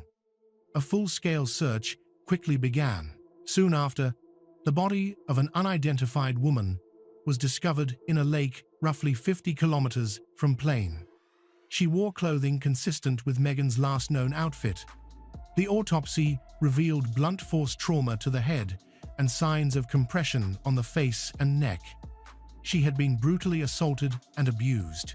Detectives canvassing Megan's neighborhood found a group of teenagers who had seen a young black man, about 20 years old, lingering near her home the evening she vanished. Their description matched Reginald. Witnesses also reported seeing a blue Buick circling the area repeatedly, the same model as Reginald's car. Investigators working on Megan's case contacted the team investigating Molly's murder. Once they compared notes, the connection became unmistakable. Reginald Kimbrough was now the prime suspect in 2 homicides. A warrant for his arrest was issued on April 26, 2017. He was found at his father's home in Plain and taken into custody under a $500,000 bond. When forensic testing was completed, the results were definitive. Reginald's DNA was found on both Megan and Molly. In June 2017, he was also formally charged in the assault of Katie Coates. And then, more reports surfaced. Additional women came forward, revealing they too had been assaulted by Reginald. Since 2014, there had been at least 5 such cases. Detectives were certain that the true number of victims was even higher. Many attacks had likely never been reported. By early 2018, Reginald faced 2 capital murder charges, along with dozens of lesser counts. The surviving victims are ready to testify against him. In the year after losing their daughter, Molly's family turned their grief into action. They launched several initiatives supporting survivors of abuse violence, including 3 community programs dedicated to helping women rebuild their lives. They also discussed creating a university scholarship for students affected by abuse. 2 years after Molly's death, her mother, Tracy, approached Texas lawmakers with a crucial question: how can we prevent this from happening again? Her relentless efforts ultimately led to the creation of Molly's Law, legislation designed to strengthen the identification of serial offenders and improve the systems meant to protect victims of abusive violence. Due to social distancing measures, Reginald Kimbrough finally pleaded guilty to manslaughter on March 18, 2022. This allowed him to avoid capital punishment. Instead, he received multiple life sentences without parole. Detectives still believe he has many more victims. Molly's Law is now fully active. In June 2020, law enforcement seized a phone while investigating a criminal group in Tyler, Texas. The phone contained videos showing abuse. Investigators used a state database and contacted FBI agents to identify the person in the videos. This investigation led to the first arrest made possible by Molly's Law. J.C. Day was arrested and found guilty of the crime.